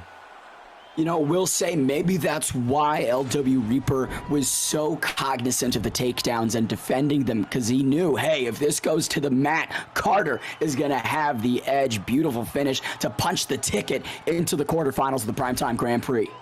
Yeah, I mean, so far, this first leg, the first stage of fights has been absolutely phenomenal, brother. Every single fight has been living up to all of the hype for sure. Now this does of course take us back around to the left hand side. We're going to be having the current champion now matching off in this next bout. That is going to be Josh Ray. Came out with a big big performance last time out, Bane, defending that belt up against Storm. He's going to be taking on probably knockout of the night, I think you'd agree, from Deaglefly. Deaglefly coming in with a massive comeback victory in the last one. That cartwheel kick was out of this world, brother. No, it definitely was, and that's battling back from adversity. You know, Hammer had his number for the first several minutes of that fight, and the first 2 rounds, in my opinion, were going to him. But Deaglefly pulling all the tricks out of the book. We'll see if that's enough against the champion. Cannot wait for this one to get going. Josh Ray just setting themselves up right now. Looks like they are just about to get matched up across from each other. So if you're joining once again throughout this Grand Prix, the weight classes will be changing from stages to stage. We are now currently in round 2 quarterfinals. Round 1 was lightweights. Of course, we saw a lot of Dustin Poirier matchups during that time. Round 2 is going to be the middleweight weight class. Another very, very fun weight class. Got a nice variety of fighters that you can use, whether you favor the striking or the grappling element of things. Then moving across into the bantamweight, light heavyweight for the big boys, and then down to welterweight for the finale. Cannot wait. While we load into that one, in fact, just before we hit these next stages, they are cutting a couple of pounds. We are going to take a very, very short intermission. Do not go anywhere. We will be right back with you. Much love. More fights to come.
Welcome back. Now we're going to get things started and moving. The quarterfinals of the Primetime PlayStation Grand Prix are set in stone. Left side of the bracket, Josh Ray, the champion, taking on Deaglefly, Brady versus Kai. And then on the right side, we've got LW Attican versus the fan favorite Naz. To start things off over on that side of the bracket, then concluding Ned versus Karts. Crazy fights, and each guy putting on an absolutely phenomenal performance to get into those spots right now. This one, of course, though, the title is on the line. It's going to be scheduled for a 3-round bout. Deaglefly, after that massive comeback in the last one, as I mentioned a little bit earlier on, Bane, up against the current champion in Josh Ray. This one, middleweight, is the bout at hand. Robert Whittaker, Nick Diaz appears to be the pick. This should be a fun matchup for the ages, brother. Nick Diaz at bantamweight, right? You have to talk about the crisp, striking boxing combinations for Stockton's own. Truly are cut from a different cloth. But Robert the Reaper Whittaker is a pick of the ages. I love how well-rounded he is. All of the attributes, all of the perks, all of the statistics makes Bobby Knuckles one of the best to pick in this game. Oh, he really, really is. He can do it in any regard. The striking, he has the wrestling should he need to go there. That lead head kick is really, really sneaky. But then, of course, Nick Diaz, the triathlete, never gets tired. Got, boxing that's a little bit ahead of the game for the most part. And, no, quite candidly, he's got some sneaky kicks in there as well. I mean, a few too many Nick Diaz players have thrown up an axe kick that lands with military precision out there, Bane. So I wouldn't be surprised if we see one or two of those going over the course of these 15 minutes. Whittaker in the green trunks, Diaz in the black with the gray trim. You can already see Deaglefly starting off with the pressure, now going downstairs with a leg kick. Yeah, he is starting out this fight very, very quickly. He wants to take this fight away from the champion. We saw Josh Ray not buckle under the pressure. We saw it in the last fight. His opponent came at him like a bat out of hell. He stayed composed. He weathered the storm, got the finish going into that third round, and maybe looking to do that again as he utilizes some beautiful head movement to evade some of these shots, although Deaglefly is landing about a 40-50% clip of some of the bigger shots there, Bane, which really, really are going to start to add up if he's not careful. You know, what we learned about Josh Ray's first fight is that gods can bleed. He was stunned several times and in a bad way. Deaglefly, a guy who finishes the fight when you least expect it. So all of this work that he's doing right now in the first couple minutes, they're just investments because he's looking to make withdrawal later in the fight. Oh, yes. Nice. I mean, I'm really impressed with the body weight. He took a jab to the face, jab to the body. Deaglefly was able to duck under the hook as a result as well. He is doing excellent at the moment, getting the stamina advantage, definitely getting a little bit of better of the health, although Diaz now landing some big shots of his own and getting that head health a little bit suspect on the end of Deaglefly also. Oh, big stick right there from Josh Ray. Now opening up the combinations. One thing to mention, Ray has contested the majority of this first round on the back foot. He's let Whittaker lead the dance. I suggest Ray turn the tables a little bit, circle out, sidestep, and put Deaglefly against the cage. Yeah, I mean, Nick Diaz is definitely a player or fighter that is normally maximized in terms of potential when you're moving forward and utilizing that boxing, although Deaglefly just not allowing him an opportunity to settle in this fight so fast there and almost giving him the Diaz treatment, peppering him with shots as he presses forward and now trying to get some work done on top. Although we know how dangerous the Diaz brothers are in terms of the jiu-jitsu. They've got that Gracie jiu-jitsu to go to boot with the boxing there, Bane, which it has so many opportunities for submissions or just for the holding of position that you can't sleep on that. Can't sleep on that element of their game by any stretch.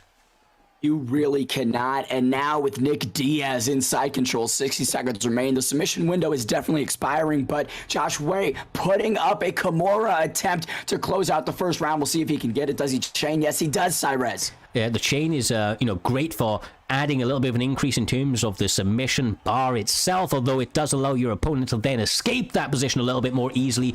Are you not able to maximize that gain, if you will? But the rubber guard attempt, stopping the stacked guard. This is massive for the champion. Not able to stop him getting out a full guard, but the elbows still raining through from the bottom. Beautiful, beautiful work just in the closing seconds from the champion with that rubber guard, with the elbows. I'm massively high on it. Probably my favorite position on the ground is the rubber guard, brother. So love to see it utilized so well by the champ. Looking at the striking statistics, you can see in terms of significance, Robert Whittaker outlanding Nick Diaz 2-1 and leading overall, but control time is definitely in Josh Ray's back pocket. But I have to think this first round goes to the challenger. Yes, and once again, the champion has been down in the past before. He does not get dissuaded by that at all. He's going to make the adjustments necessary. He was downloading information in that first round. He knows he needs to turn it up in the second one, and he's going to have to get that done quickly, although those are some big shots already landing for the challenger, Bane. Deaglefly's got to be feeling all sorts of confident going into this second round. The Reaper stops that takedown, now making Nick Diaz pay against the cage. I have to think the bombs of Bobby Knuckles announcing themselves on the chin of Josh Ray, giving him something to think about. He's looking a little slower in this fight than his first one of the Grand Prix. Yeah, no, definitely is, and maybe that's the pick, but that's a massive overhand being into the lead hook, sits down Nick Diaz, raining down some shots, intelligently slicing through into half guard, now stabilizing in the position there, Bane, and looking to, really capitalize on that big momentum shift in his favor.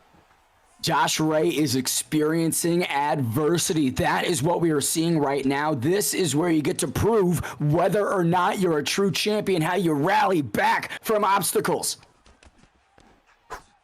Josh Ray has fought uphill battles before, was able to beat the dominant champion in styles. He is not intimidated by no man, although this is dangerous waters for him, as Whittaker has had so much success. Naz doing beautifully, although he is now finding himself on the back foot as Josh Ray's trying to get something going with the hands.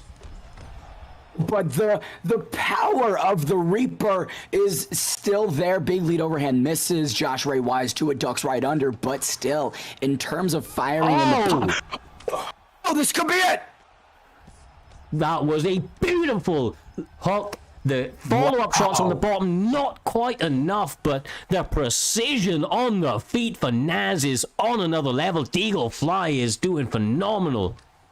Eagle Fly moments away from becoming the primetime PlayStation champion. Can he secure the belt? 1 minute, 40 seconds remain in the second round, and Josh Ray is in deep waters. Oh my God, the champion. Really got to be nervous at this point. 1 minute 20 in the second one. Gets sacked down once again. That's to be it. Robert Whittaker just pounding away at Nick Diaz. Josh Ray somehow survives. 60 seconds left. Can he cage walk and flip Whittaker over? Yes, he can. I wonder if he's going to try and get a submission in, try to get some ground and pound off. Nicely feinting in these positions. The denial on point for Naz, though. This man is experienced in all positions, showing it on full display this evening. Now back to the hands, trying to find that finishing shot as he gets the spin elbow, Bane. I cannot imagine the champ survives once again. He does. Josh Ray somehow able to withstand the tsunami of strikes from Robert the Reaper Whittaker. This is bad news for Nick Diaz. Just got corrected. It's not actually. Sorry, it is not actually Naz from the chat are saying. Did I get that wrong? I did get that wrong. Well, yes, I did. This is Deagle Fly. My apologies. I was saying Naz for no reason at all. My apologies.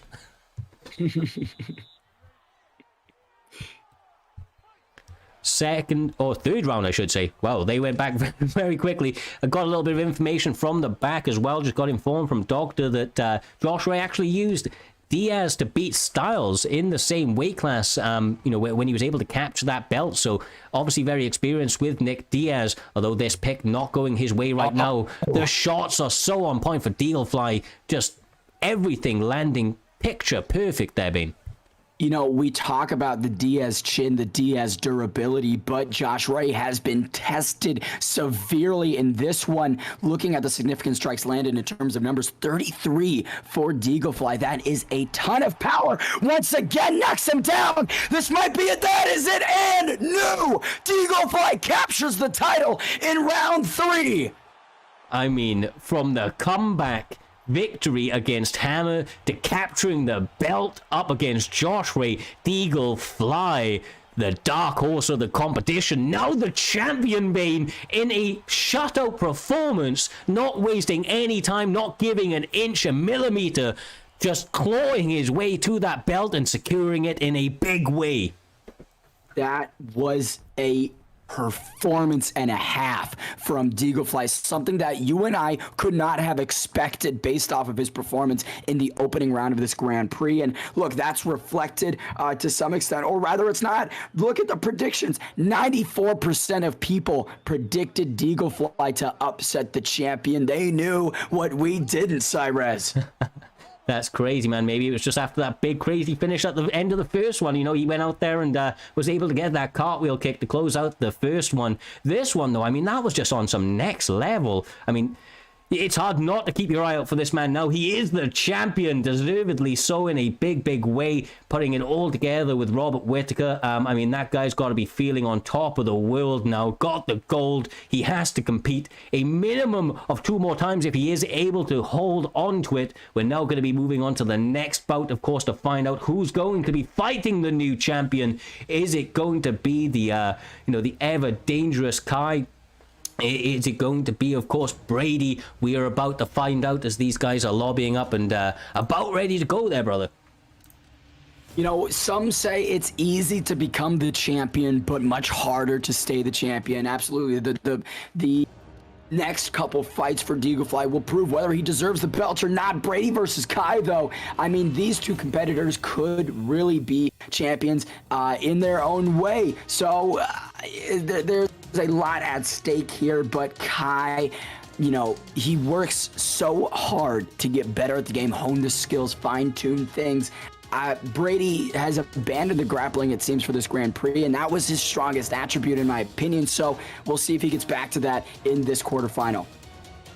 Well, without further ado, brother, we are going to get straight to it with these two already matching across from each other. It appears that we're going to see a Yoel Romero up against Robert Whittaker. I think Robert Whittaker maybe is going to be the more favored fighter of the middleweight weight class, but we're seeing some variance across from him. Yoel Romero's an interesting pick. That man has crazy power, is as explosive as they come, and with the ability to mix in that judo, he's a threat everywhere. Definitely the Soldier of God is a good answer to the Reaper. And, you know, talk about power, 97 punch power. If any of those Cuban missiles land from Romero, Whittaker might have to go to sleep. And when you look at the health stats, right, 96 legs, 95 body, 95 chin. Yoel Romero is a Sherman tank of a human being. Recovery and cardio, definitely a little bit less, 88 cardio. So if Yoel wants to be victorious in this one, he's got to get it done early. With that, they touch the gloves up for round 1. The taunt trying from Kai. You've got to remember the way that he approached the last fight. I expected a little bit of grappling out of him. The man picked Conor McGregor and let those hands fly. Bane taking a little bit more of a reserved approach, starting out this first round of the middleweight bout. So far, so good for Brady as he presses forward, landing some good shots. And missing on the takedown, but mixing it up nevertheless. Each guy not having a ton of success. You can see kick catching or denying the takedowns, but a lot of action occurring and inside the pocket. These guys have not taken a step back. It truly is phone booth at 185, which in my opinion isn't really smart from Brady. I would have liked to see a bit of a chess match, find the range, and then jump into the pocket with the Soldier of God. Nice pullback counter. I mean, Kai is all over those.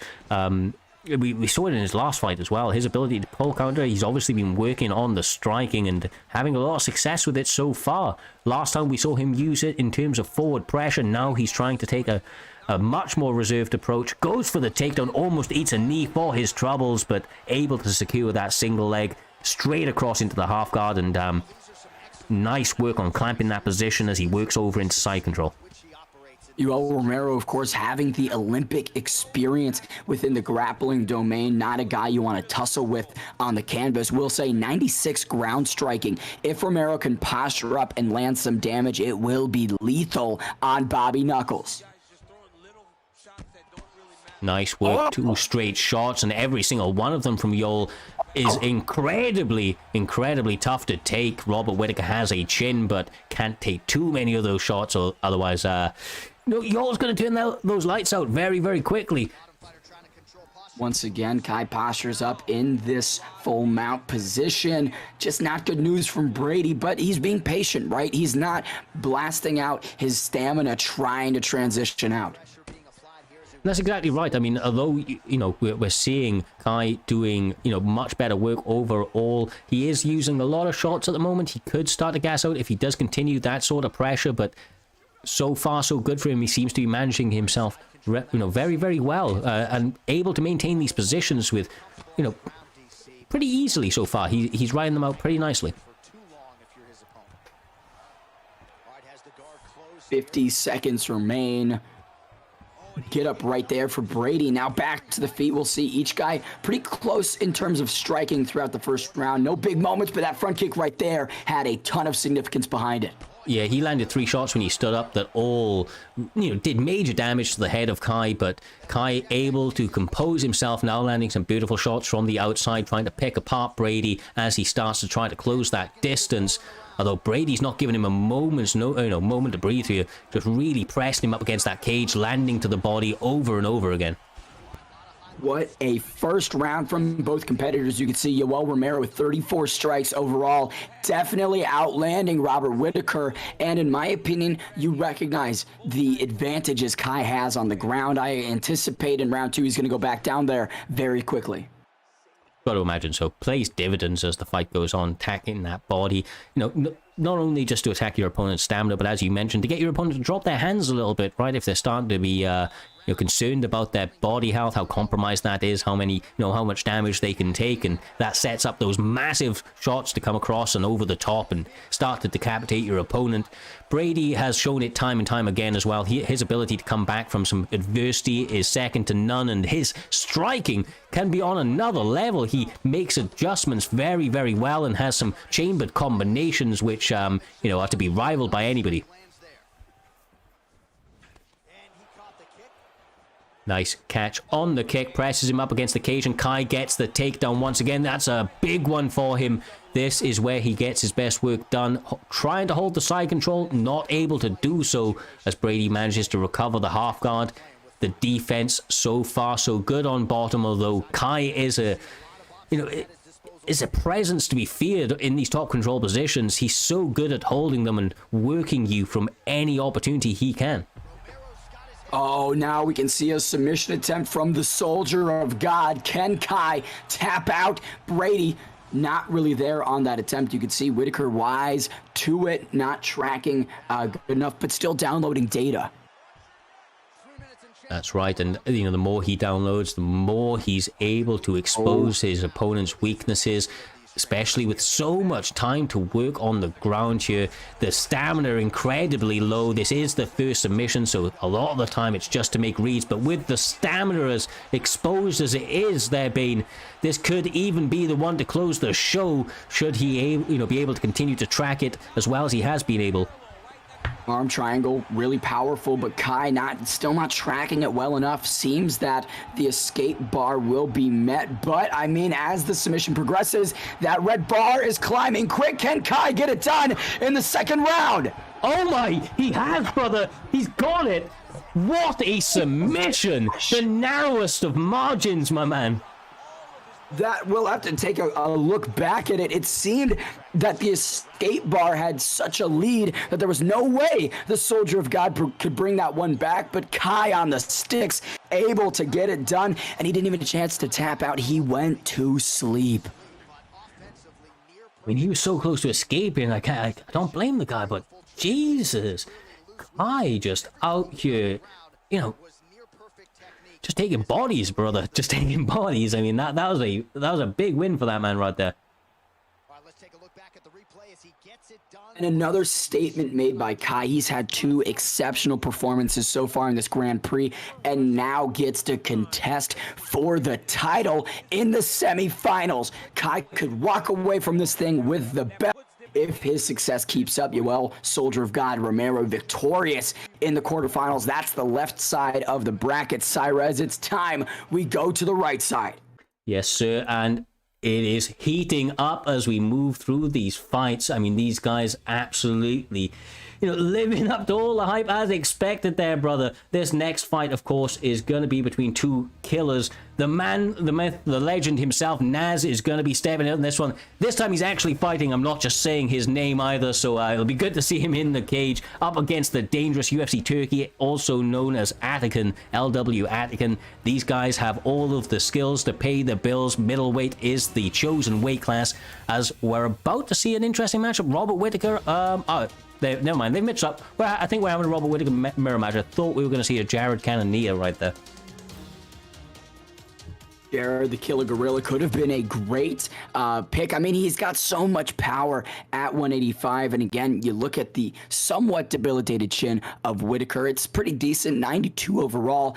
I believe was 90 before the patch where they updated it. But Jared Cannonier is a powerhouse. Also, when you look at it, you've got Vanderlei down there as well. Someone who has those 5-star hooks, nothing but heat-seeking missiles from Vanderlei. Yes, sir. One of the picks that I personally like in this weight class, if you're a striker especially, is somebody like Anderson Silva. I feel like he's a little bit slept on. He has fantastic striking. His ground game in terms of the bottom game is pretty good as well. So, there are actually a lot of variety. There's a lot of variety in the picks that you can go for, although, it's hard not to go with Whitaker, right, Bane, because he's so well versed. He can box, kickbox, wrestle, really do it all. The 185 action continues. This is the third of 4 at middleweight. Whitaker versus Whitaker mirror match. Now we get to see skill versus skill. Statistics evened out on both sides. Naz, after that big first round victory that he had in the first leg, going to be riding that confidence. Both guys showing in a moment of respect to each other, touching those gloves to start off the first round and getting straight to the action, Bane, as they engage with a couple of shots on the inside. Orthodox, traditionally, you can see Naz going southpaw, which is an interesting move. The switch stance for Whitaker is 87, so he's really losing a lot of steam in several places by making that choice. Yeah, I mean, it opens up the kick to the body, of course, but your opponent being in their favored stance has that same opportunity, but just with the extra bite of being in his favorite stance, in the favored stance. Doing a great job so far. Big overhand. UFC Turkey's landing some bombs already. There's that ducking roundhouse upstairs, one of the Whitaker staples, vintage Bobby Knuckles, as they say. And, UFC Turkey uncorks massive overhands at will. If I'm throwing kicks against him, I am going to make sure I'm not throwing him in the pocket. So far, Turkey attacking that body has been absolutely on point. That straight landing, just picture perfect time and time again, going in with the knee, chopping at the body health, and obviously working the cardio as well, which is a great strategy against an opponent that's trying to press you. Knee, elbow, well, easy passion. We saw him, in his opening bout, his ability to get the job done when he started to land those shots, when he started to find his groove, was terrifying. Although right now UFC Turkey not really allowing him to get settled at all. Turkey is just giving him too much download. Naz can't get comfortable. Big lead overhand. Naz down. UFC Turkey tries to get the follow-up, but eats an up kick. Vintage Humbledink right there, Cyrus. Yeah, the up kick of doom has kept many of opponent in their bout. Maybe absorbing a couple more shots than they need to, but nevertheless, it's an excellent opportunity for a gnarly veteran to go to, just to stop that pressure, maybe just for a moment, babe. Man, action 185, big front kick from Turkey. Everything that UFC Turkey throws has so much heat behind it. Now Naz, after being obliterated in that combination, finds the knockdown, turns the tables, momentum shifts to the fan favorite. Fine, all he can. So a number of people saying bet the house on Naz, but he is having all sorts of adversity as Atakan, the UFC Turkey, doing such great work on the feet this evening. Out of this world, absolutely decapitated, somehow survives. You could see the blood is flowing from every orifice on his face. Robert Whitaker unrecognizable on the bottom. UFC Turkey, an animal in the octagon, searching for the kill.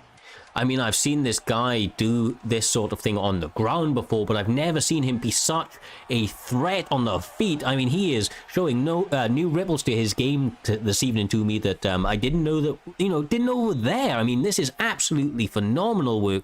The ability to put that pace on and do it whilst mitigating the risk that's coming his way. Just very high level stuff right here from UFC Turkey so far.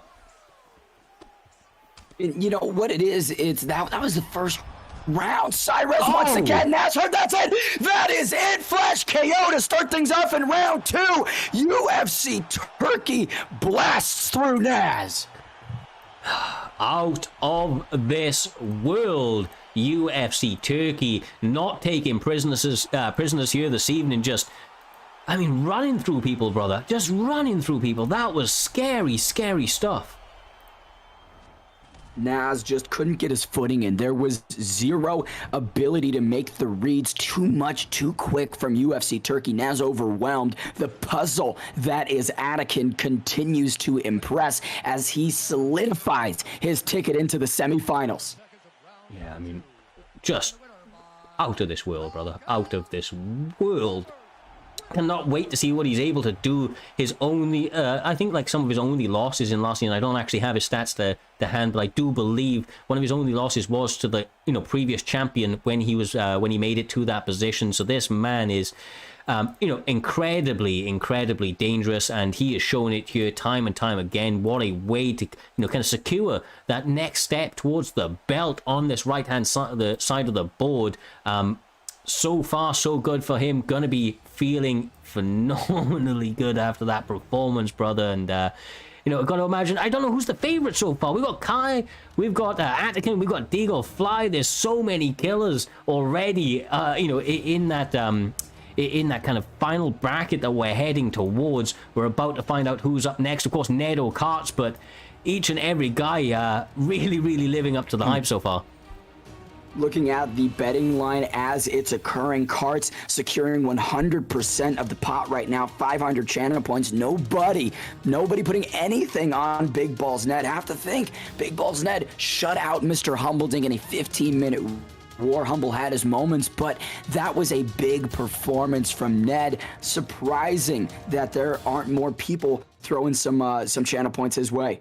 Yeah, and I think that was because, if I'm not mistaken, Carter was actually the massive underdog in the last one, so maybe people doubted him in the first fight. Now they're not so much after that quick submission he was able to cinch up. So, I'm incredibly hyped for this one. Looks like we're actually seeing an Izzy matchup, and no, he's switching up. Hamza Chimaev trying to get going, making his first performance of the night up against an Israel Adesanya. Oh, another mix-up. Okay, I'm not going to say it. We'll see who he goes. Robert Whittaker, of course.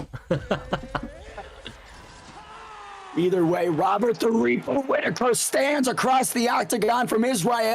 The last style bender Adesanya, the final 185 fight of the Primetime Grand Prix. You can see 2 wins to Karts, 1 to Big Balls Ned. History would suggest that Karts has the advantage, but we will see in reality. Dan Miragliotta, third man in the octagon, getting us started. Adesanya in the black shorts with the gold trim, befitting a champion. Whittaker in the same. This week starting out nice and quickly, trying to keep that range. His Karts utilizing those teeps, trying to throw a couple of shots on the inside, but the boxing a little bit too much from Ned with the Robert Whittaker pick. Those hands coming out nice and cleanly. Oh. Paul Elbow looked dangerous there, brother. These guys landing big shots very quickly over the course of this first couple of seconds of the first round. Big Balls Ned tries to secure the takedown right there, but gets reverse style. Bender flips him around. Does he take the back? Yes, he does, but look at this. Interesting animation. I don't know if I've ever seen that one. Israel Adesanya falls over Whittaker. Back on the feet we go. That is a turning takedown denial, I do believe. Beautiful work to get the defense off. Obviously, Robert Whittaker right here trying to press forward and get the job done with the hands. It's going to be a little bit more difficult if he misses shots like that and the cardio starts to become problematic, because the kicks are adding up already from Carter, attacking that body over and over again with the roundhouses. Oh, jumping knee from Adesanya, connecting to great effect. Carter cutting off the cage. Those are beautiful roundhouse kicks. That's further singling in on Big Balls Ned. You can't move to the left. Oh. I have never seen that from Izzy before, but I liked it. Spin kick to the head into a double leg. Both things landing perfectly there, Bane, and he finds himself in a very, very nice position with 2 minutes 30 to work in the first round. Nothing but heat at 185. We are cooking in the kitchen. Carter has had a beautiful performance through 3 minutes. Big Balls Ned does get the power up. His striking on the inside has looked exceptional, but in the other departments of mixed martial arts, it seems like Karts is ahead. It really does, and I mean, he's having a little bit of an issue getting inside sometimes, although that was a couple of nice shots right there. Big Balls Ned's cardio definitely becoming problematic already, starting to approach the halfway mark, and he's only just past the halfway mark of the round as Carter goes for another big spin kick, but both of them missing. That one taxing the cardio very, very heavily, Bane. Oh, you could see Big Balls Ned taking some deep breaths as this first round continues. Stamina not really on his side. Adesanya more of a fresher fighter as we approach the final 60 seconds.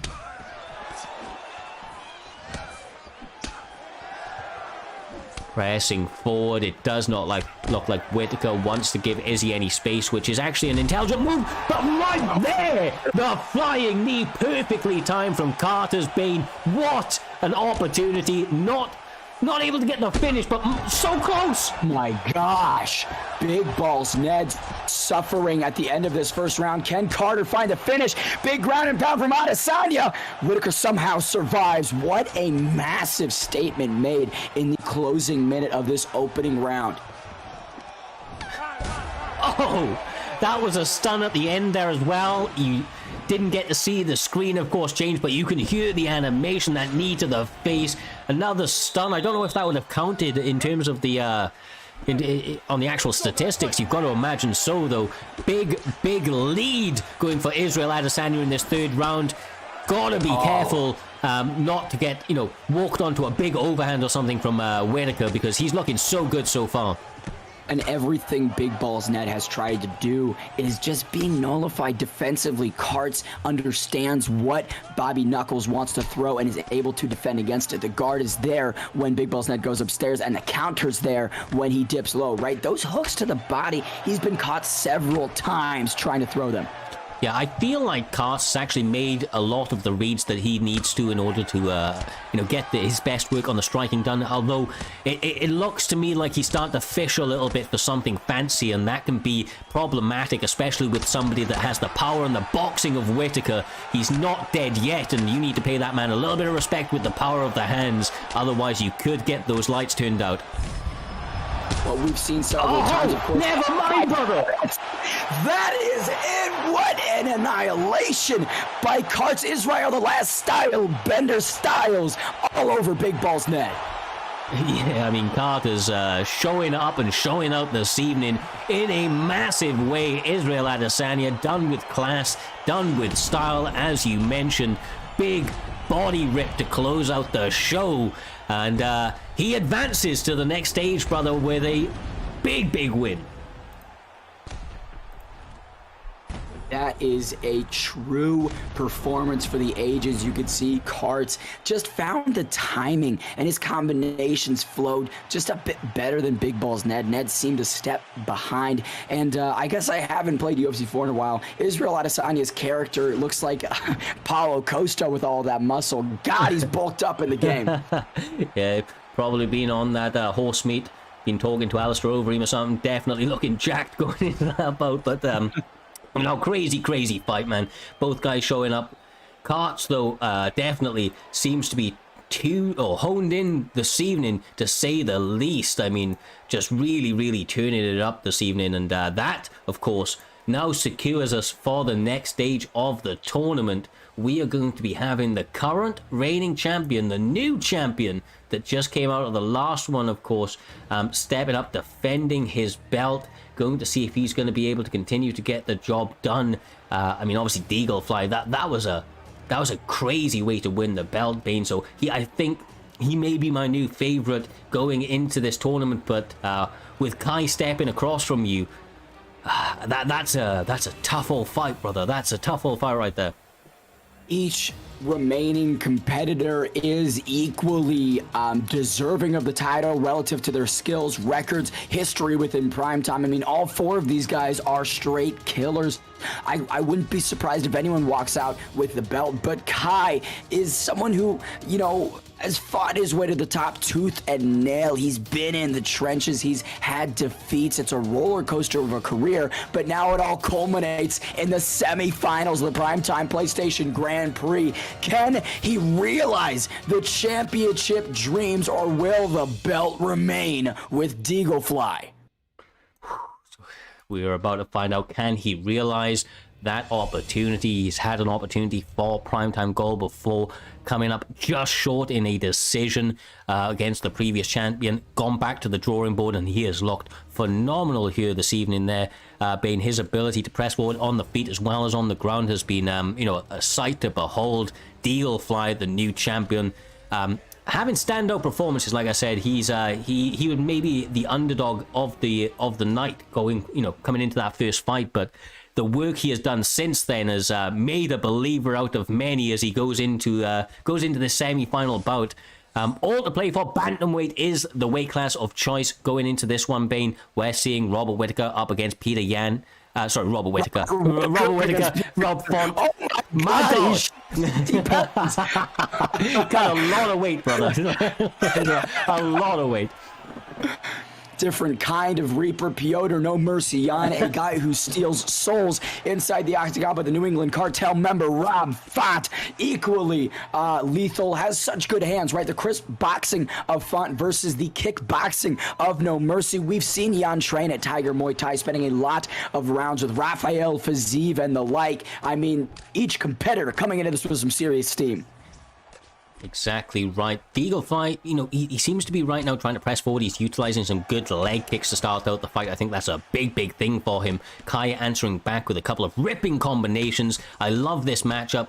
Rob Font has beautiful boxing, is a perfect counter in my opinion to somebody like Peter Yan. Although Peter Yan's so well rounded, my man. Just the power, the speed. Yeah, it's crazy. He's just so quick. It's difficult when you're fighting Piotr Yan because he's got the fast hands. He's got the dog perks, so if you're moving forward, you're taking less damage, pay to miss. I mean, all of the perks that are equipped with Piotr Yan make him a weapon of mass destruction inside the octagon. But Kai trying to answer the call. A bit of a lag right here that we're experiencing, but you can see through this first several minutes, each guy doing some great damage, Cyrus. Yeah, it's starting to chip away at different, different departments of the body, attacking that leg over and over again. Already see that left leg of Rob Font starting to become a little bit suspect, starting to add up that damage, of course.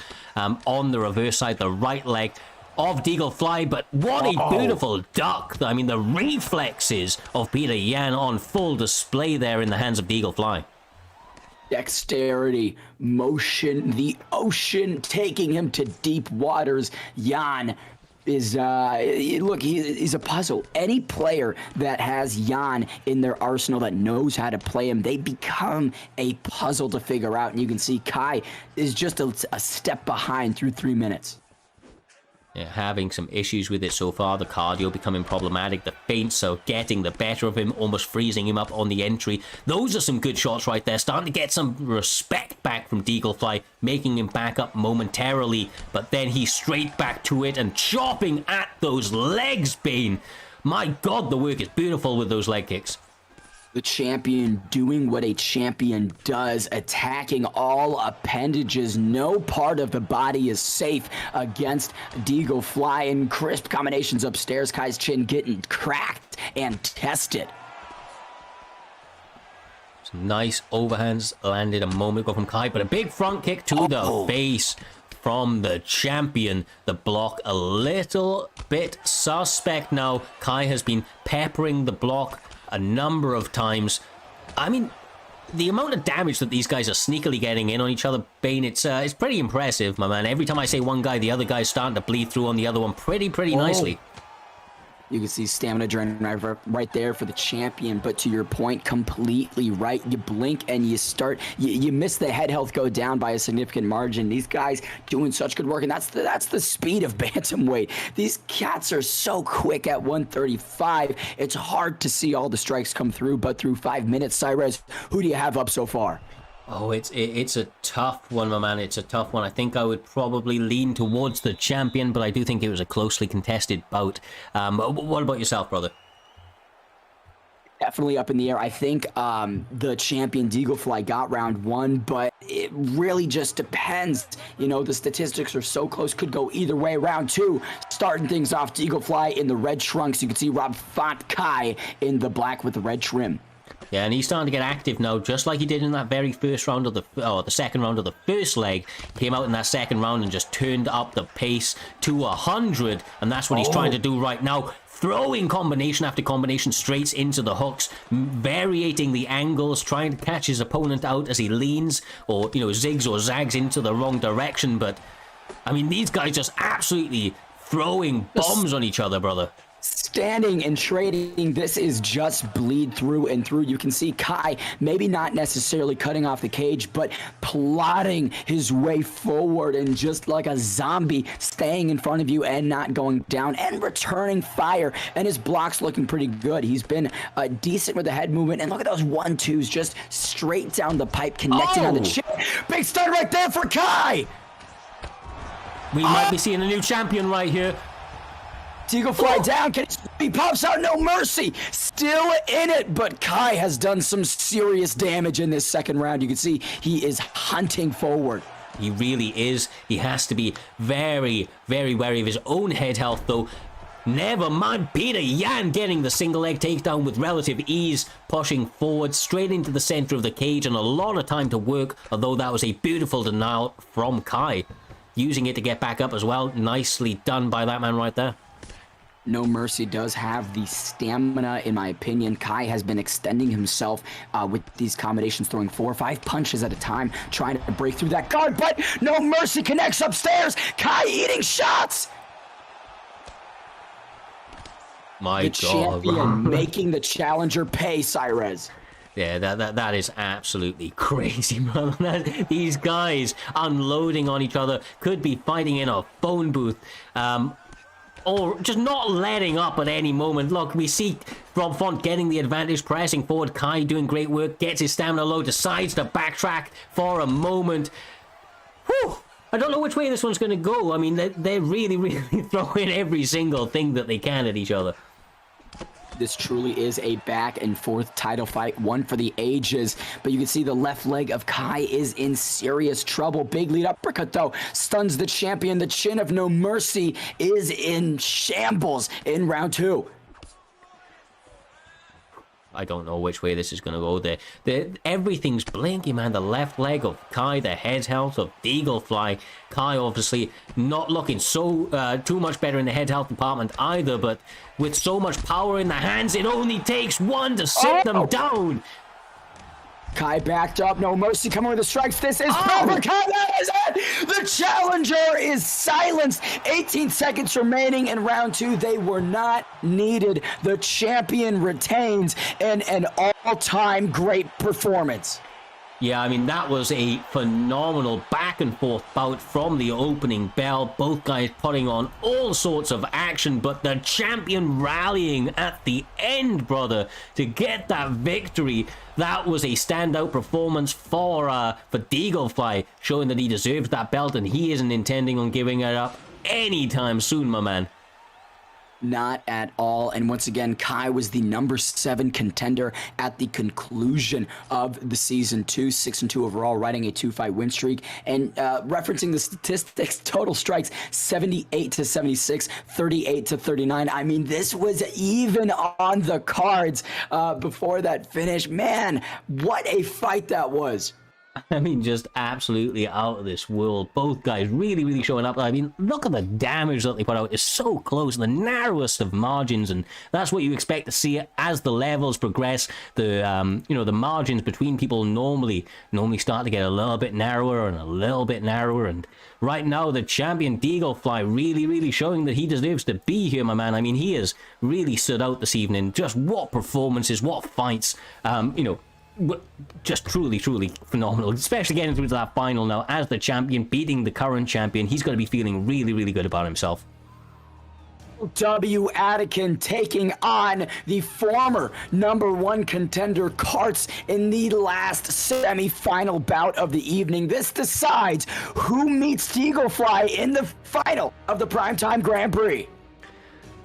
Cannot wait to see these two guys throw down. Karts obviously putting on a phenomenal performance last time out, just absolutely class performance with Israel Adesanya. UFC Turkey has shown to be a nightmare for anybody he stands across their bane. Time and time again, this man's pressure has shown to be problematic no matter who his opponent is, although both guys here really trying to get it all going with their mirror match. It would appear Peter Yan does appear to be the favored matchup for this final fight in the bantamweight weight class. No mercy on both sides. Nations and leg kicks for days. Last one before we head up to welterweight for the final.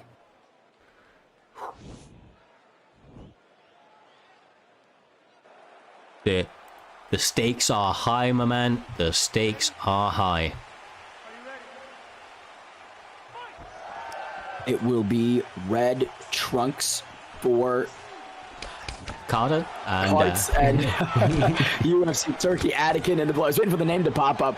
Beautiful takedown right here early. Turkey extends himself once again. Chain wrestling for Karts. Yeah, he is mixing it up on him. He showed some lovely striking in the last one. This time he's saying, I can grapple too, and really pressing it.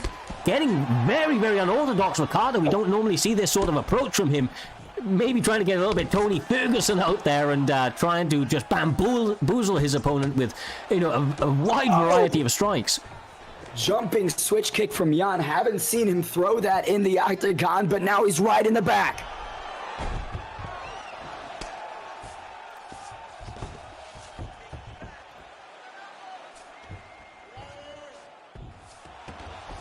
This is a tough position for UFC Turkey. Full mount already. Posture up for Karts. Ooh, nice work stopping that posture. Stopping that get-up, I should say. Once again, though, Carter showing to be so dangerous from these positions, although I will say that UFC Turkey has shown time and time again that his grappling skills are absolutely terrifying in their own right, although the first submission attempt coming from Carter, he showed to only need one the last time out, but UFC Turkey doing such a good job of defending. The escape does appear to be imminent. Truly was a great defense right there. The submission. Interesting that Karts hung on to that for so long. I mean, typically fighters will cancel it when it's not going their way relatively quickly. That's right. I mean, you normally, especially if you can do it before you're going to lose position, you'd already bailed across into that one, so maybe that had favored into it. Massive wailing shots. I mean, Carter's looking to leave it all hang out this evening, getting a bit loose, kind of like a Tasmanian devil out there spinning, trying to land some big shots. It's just a whirlwind of action, of violence, of pure, unadulterated mixed martial arts. I mean, it's a combination of tight, technical, and then at times, right, winging these big overhands. But that's kind of what you need to do. You got to be unpredictable, Cyrus. Yeah, I mean, on the way he's doing it, the spin elbow into the lead hook and, spinning back fists into an elbow, all sorts of shots that, frankly, you don't see too many people do, especially in the way that he is doing it.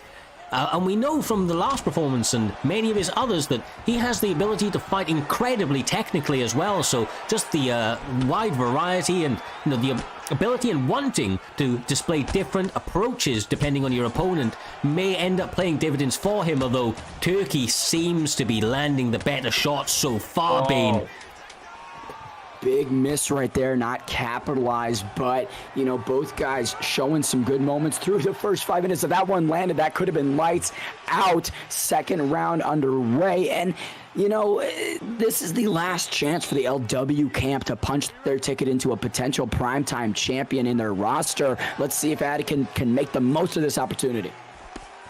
Pressing forward once again is Carter, not wasting any time trying to take the center of the cage. Gets a pullback elbow, now landing combinations in the pocket. Nice work for UFC Turkey to get out of the range, then just to press back in and land some shots of his own. Once again stopping that takedown attack. Carter seems to be favoring that this evening. Gone for it a number of times, Bane. like a modified Sotogari trip. Big front kick upstairs, lands UFC Turkey. Eyes were to the ceiling after that. Really clipped his head backwards. I have to admire the forward pressure of Carter. I mean, this man really pressing the action here this evening. Once again, the takedown defense. Overhand. Such a quick combination and has so much power if landed correctly. Yeah, if you can get your opponent to walk onto that straight into the lead overhand, their head just, comes straight off those shoulders. Like you say, the speed of it, the power, that straight obviously winds up that lead overhand beautifully. But right now, I mean, look at Carter just taking the center. He's maybe stopping that forward pressure due to the stamina, but his willingness to engage in these brawls, I don't know if it's going to go in his favor or not, but he seems to be absolutely more than happy to go to hell to get this W. Problem is he's really relying on that block a lot more than UFC Turkey is. So defensive tools that are available to them, right? Turkey has the block. Carter really doesn't. So inside the pocket, I'd favor Atikin if he's winging big shots. Carter just can't sit behind the forearms for too long. Very astute read there, brother. He does a good job of getting him to the ground for a moment. 2 minutes left to work. We'll have to see what UFC Turkey opts to do from this position. Got to imagine there's an up transition that is coming. No, he stays composed and patient, and Carter decides to do it for him. Excellent work stopping the back take from UFC Turkey. Very, very wary of the damage that could have come his way should he give up that position, but so far, so good. Carter stuck to him like glue, Bane, dragging him down once again into that back-sitting position. But I love the defensive grappling of Atikin. He's always being active, always transitioning, moving into different spots, and you can tell that's something that the LW camp trains a significant amount of time on. Good denials once again by Atikin. Right now, Carter just riding out these top positions very nicely, but an excellent denial from UFC Turkey. Uses the momentum to get straight back to his feet. 30 seconds left on the clock. The cardio looking worse for wear for Carter. This crazy pace that he's put out maybe starting to come and bite him a little bit in the butt right now, but we'll have to see how it goes forward. Still 10 seconds left on the clock as they continue to swing bombs at each other. What a fight this has been. These semifinals continue to heat up, and the creative striking of Karts at moments is what's setting him apart for me in this one. He's able to uncork these unorthodox, unprecedented moves that kind of pause Atikin, right? They stop him in his tracks a little bit. Big overhand to start things off for round 3. Final 5 minutes remain, Cyrez. Yeah, he then went for a clinch attempt on UFC Turkey, landed maybe 6-7 shots straight on the button, and continues to pressure that, or follow that up with a few more shots to boot. Excellent takedown defense. The takedown defense from UFC Turkey in this bout has been next level. Just the ability to stuff them time and time again, and Carter's setting them up pretty well. He's not just shooting takedowns from miles away, but the spinning back fist. Woo! It's over. It's all over. Wow. And, that's something that I mentioned. The block of Karts was gone. Anytime he would stand and trade in the pocket, LW Atikin was the one getting the best of it. And coming out of that exchange, he was trying to make some distance, but that spinning elbow, the spinning back fist creates that range and closes it very quickly and closes the show on the former #1 contender. LW Atikin finds his way in a title fight. Yeah, I mean, that's got to feel good for him right there. That's got to feel good. That was a crazy, crazy fight. Both guys really, really leaving it all out there. Obviously, as you could see at the very, very end, Carter's getting a little bit frustrated, of course. But understandably so. He was doing well. He was pressing the action, but the stamina was low. The head health was low. He was using that block a lot, like you had mentioned there, Bane, and one too many shots got through, able to close out. Big win for the LW boys. They now find themselves in a contender spot, or the challenger spot, I should say, in the finals up against current reigning champion, fresh off his first defense in Deagle Fly. I cannot wait for this bout.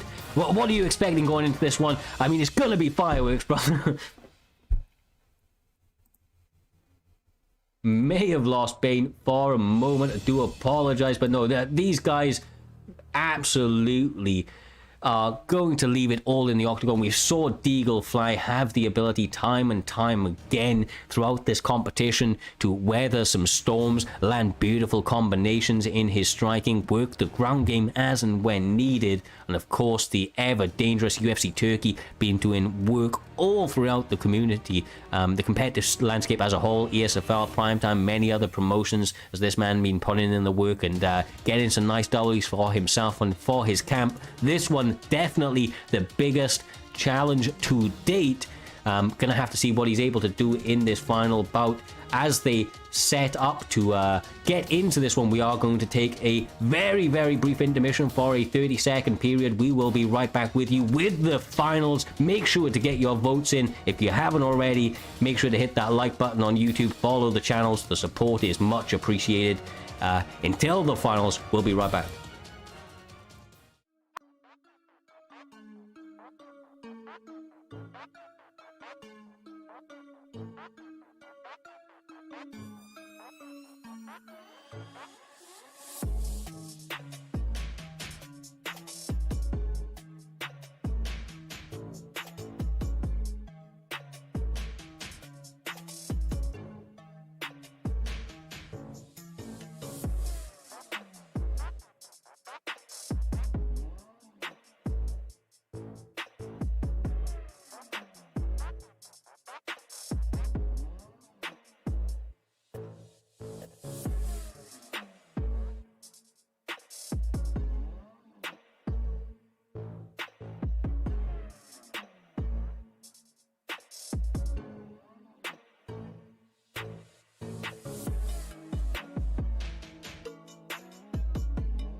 Ladies and gentlemen, it is time. The finale of the Primetime PlayStation Grand Prix is upon us. Not many would have anticipated this is how things would shake out, but we've got the champion, Deagle Fly, defending against LW Anakin. Can UFC Turkey finally bring gold back to the LW boys? We'll find out in just a moment, Cyrez. Yeah, this is going to be an incredible bout. Both guys earning their spot in the finale, having to fight their way through seas of high-level, tough opponents that were not willing to give up this opportunity. Every single fight has lived up to all the expectations we could have possibly had, and some. We're seeing this one go down in the welterweight division. Conor McGregor, Jorge Masvidal. These guys going to be, I imagine, throwing leather very, very quickly heading into this main event, brother. Game bred versus notorious. You've got kickboxing versus boxer. Would say both, in my opinion, are equally kickboxing in terms of the kick speed of Masvidal. 93 power, 93 speed versus the 91 speed of, or 91 power of McGregor, 92 speed. So slight edge downstairs, but in terms of the hands, it's all McGregor. Yes, sir. That left hand is Well, it's terrifying, man. It can turn the lights out just with one shot. We've seen it a number of times. But here we go, the finals of the current reigning champion, trying to defend his belt for the final time of the evening. The challenger, obviously UFC Turkey, getting another crack at Primetime Gold, trying to take that away, upset the Eagle Fly. Both guys starting very, very quickly, Bane not wasting any time, exchanging in the pocket. They want to get right into it. You saw Deaglefly go airborne immediately with a Superman punch to start things off. Masvidal now touching him up on the inside. UFC Turkey throws a kick, partially blocked. Yeah, I'm loving the combinations out of Deaglefly, man. His boxing combinations are silky, silky smooth. He knows how to hit that block. He knows how to get it low, bleed through a couple of damaging shots, and make sure to get his damage off. Gotta love to see it. And then those stutter steps after his combinations, he doesn't get caught taking pictures any which way they're being. Seems to be all over the offense and the defense. This man is a problem, and UFC Turkey is doing all he can to solve that puzzle in real time. Once again, we've seen Deaglefly rally from the adversity, but also dominate in certain domains. Big touch up right there. Masvidal stumbling backwards. UFC Turkey seeing stars for a moment. 3 minutes remain in this opening round. First of 5, potentially, Cyrez. Yeah, and you're seeing the champion over here just make some absolutely beautiful reads. He got his opponent injured. He's seen the head movement, decided to chop at the leg instead. This man is very, very composed. His shot selection is definitely on point. UFC Turkey, of course, answering back with some big shots after that rock, but he's having all sorts of adversity, and there's only 2 minutes and a half gone of the first round. Still lots of time for both guys to get their game plans going there, Bane.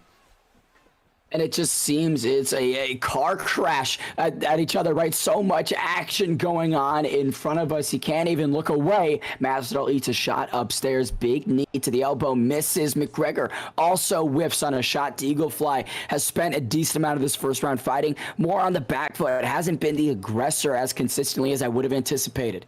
No, he especially after his last performance, he came out of there, said it time and time again, like a bat out of hell, brother, just not wasting any time.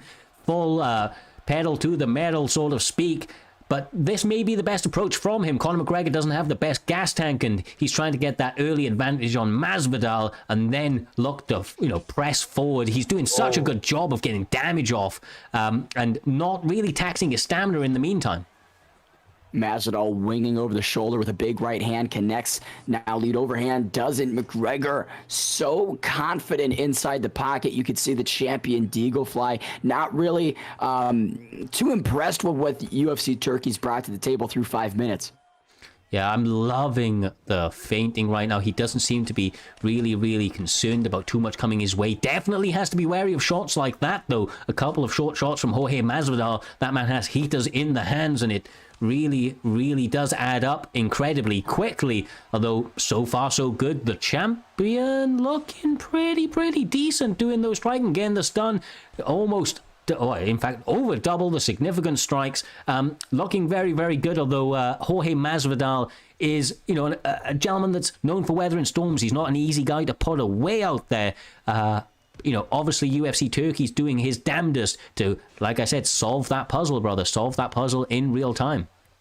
Each guy throwing north of 90 strikes in those first 5 minutes. Have to think in terms of gas tank. Masvidal has the better recovery and the better cardio. Should be the fresher fighter off the stool, but seems like the champion has a slight edge in stamina. Yeah, and that was the work he was doing, going to the legs after he got him rocked, the damage he was able to get out, and probably why he wasn't pressing too heavily, because he won that round whilst maintaining the stamina advantage, although a lot of shots are starting to bleed through for Jorge Masvidal. Maybe UFC Turkey, LW Atikin starting to get his groove going. Slip! Oh! There he is! Got him rocked, and now he's got him on his butt for a moment. Beautiful work from the challenger. Look at this, big knees landing on the champion. 32 total strikes for McGregor, 27 for Masvidal, but UFC Turkey making the most of those strikes. 350 remains in this second round, and Deaglefly meeting the canvas so early in round 2 has to maybe give him some concern, Cyrez. Yeah, definitely, man. If you are the champion right now, you've just got into the second round after a nice first round, by all accounts, and being met with such adversity, such massive shots landing. Jorge Masvidal looking phenomenal right now. Very, very close to getting that finish as he just about narrowly evades it. The pressure's crazy, Bane. LW Anakin unloading on Deagle Fly, the kitchen sink, the fridge, the backyard patio, all of it is coming at Deagle Fly in this second round. Can he bring the title back to LW? He is doing his damnedest. Got his opponent hurt. He knows he's ahead in this round. Now he doesn't want to empty that gas tank. Seems to be taking a slightly more measured approach, trying to get him stunned once again. That head health for Deagle Fly problematic, but he's ripping with the combinations. You can see Deagle Fly trying to fight back like he has several times in this Grand Prix, but LW Anakin defensively has been exceptional. Big front kick upstairs. Deagle Fly eats it. That beard gives him a little bit of extra chin health, in my opinion. Yeah, it just cushions it just a little bit, but he can't take too many of them, Bane. The uppercut lands perfectly on the chin of Deagle Fly. Now he's raining down some ground and pound. Absolutely savage, although the champion does survive narrowly for now. This is a terrible place to be if you're the champion, but now that's a significantly better one. Great reversal for Deagle Fly. Now posture's up. We saw this out of him last time, and when he gets his hands going, they add up quickly, my man. Doing a lot of damage in a very short amount of time, riding that position off. Able to attack that stamina of UFC Turkey a little bit more, and now you see that UFC Turkey's on the worst end of things for the stamina. He's starting to gas just that little bit more after that success that he had earlier on in the round. It's the offense, right? That early onslaught from UFC Turkey that may have emptied the gas tank a little too much, but still doing well with the cardiovascular system as this second round comes to a close. What a big round for the challenger. Have to say that could dip into 10-8 territory with the 2 knockdowns and the 3 stuns and wobbles. I agree with you wholeheartedly. That was a massive round for the challenger. He came out of that first round, knew that he needed to make adjustments, and he made them very, very quickly. He said that I have some answers for that puzzle you are presenting, was able to put that on full display, but now has to replicate that going into the third round. We'll have to see if the champion's able to make adjustments of his own as he gets some respect, opening up with some big shots there, Bane. LW Anakin has started every single round of this fight with action and then has sort of plateaued a little bit and declined in activity as the round progresses. So you have to think Deagle Fly needs to mind his music cues, but stuns Turkey now. My God, this guy does not want to let that primetime strap go just yet.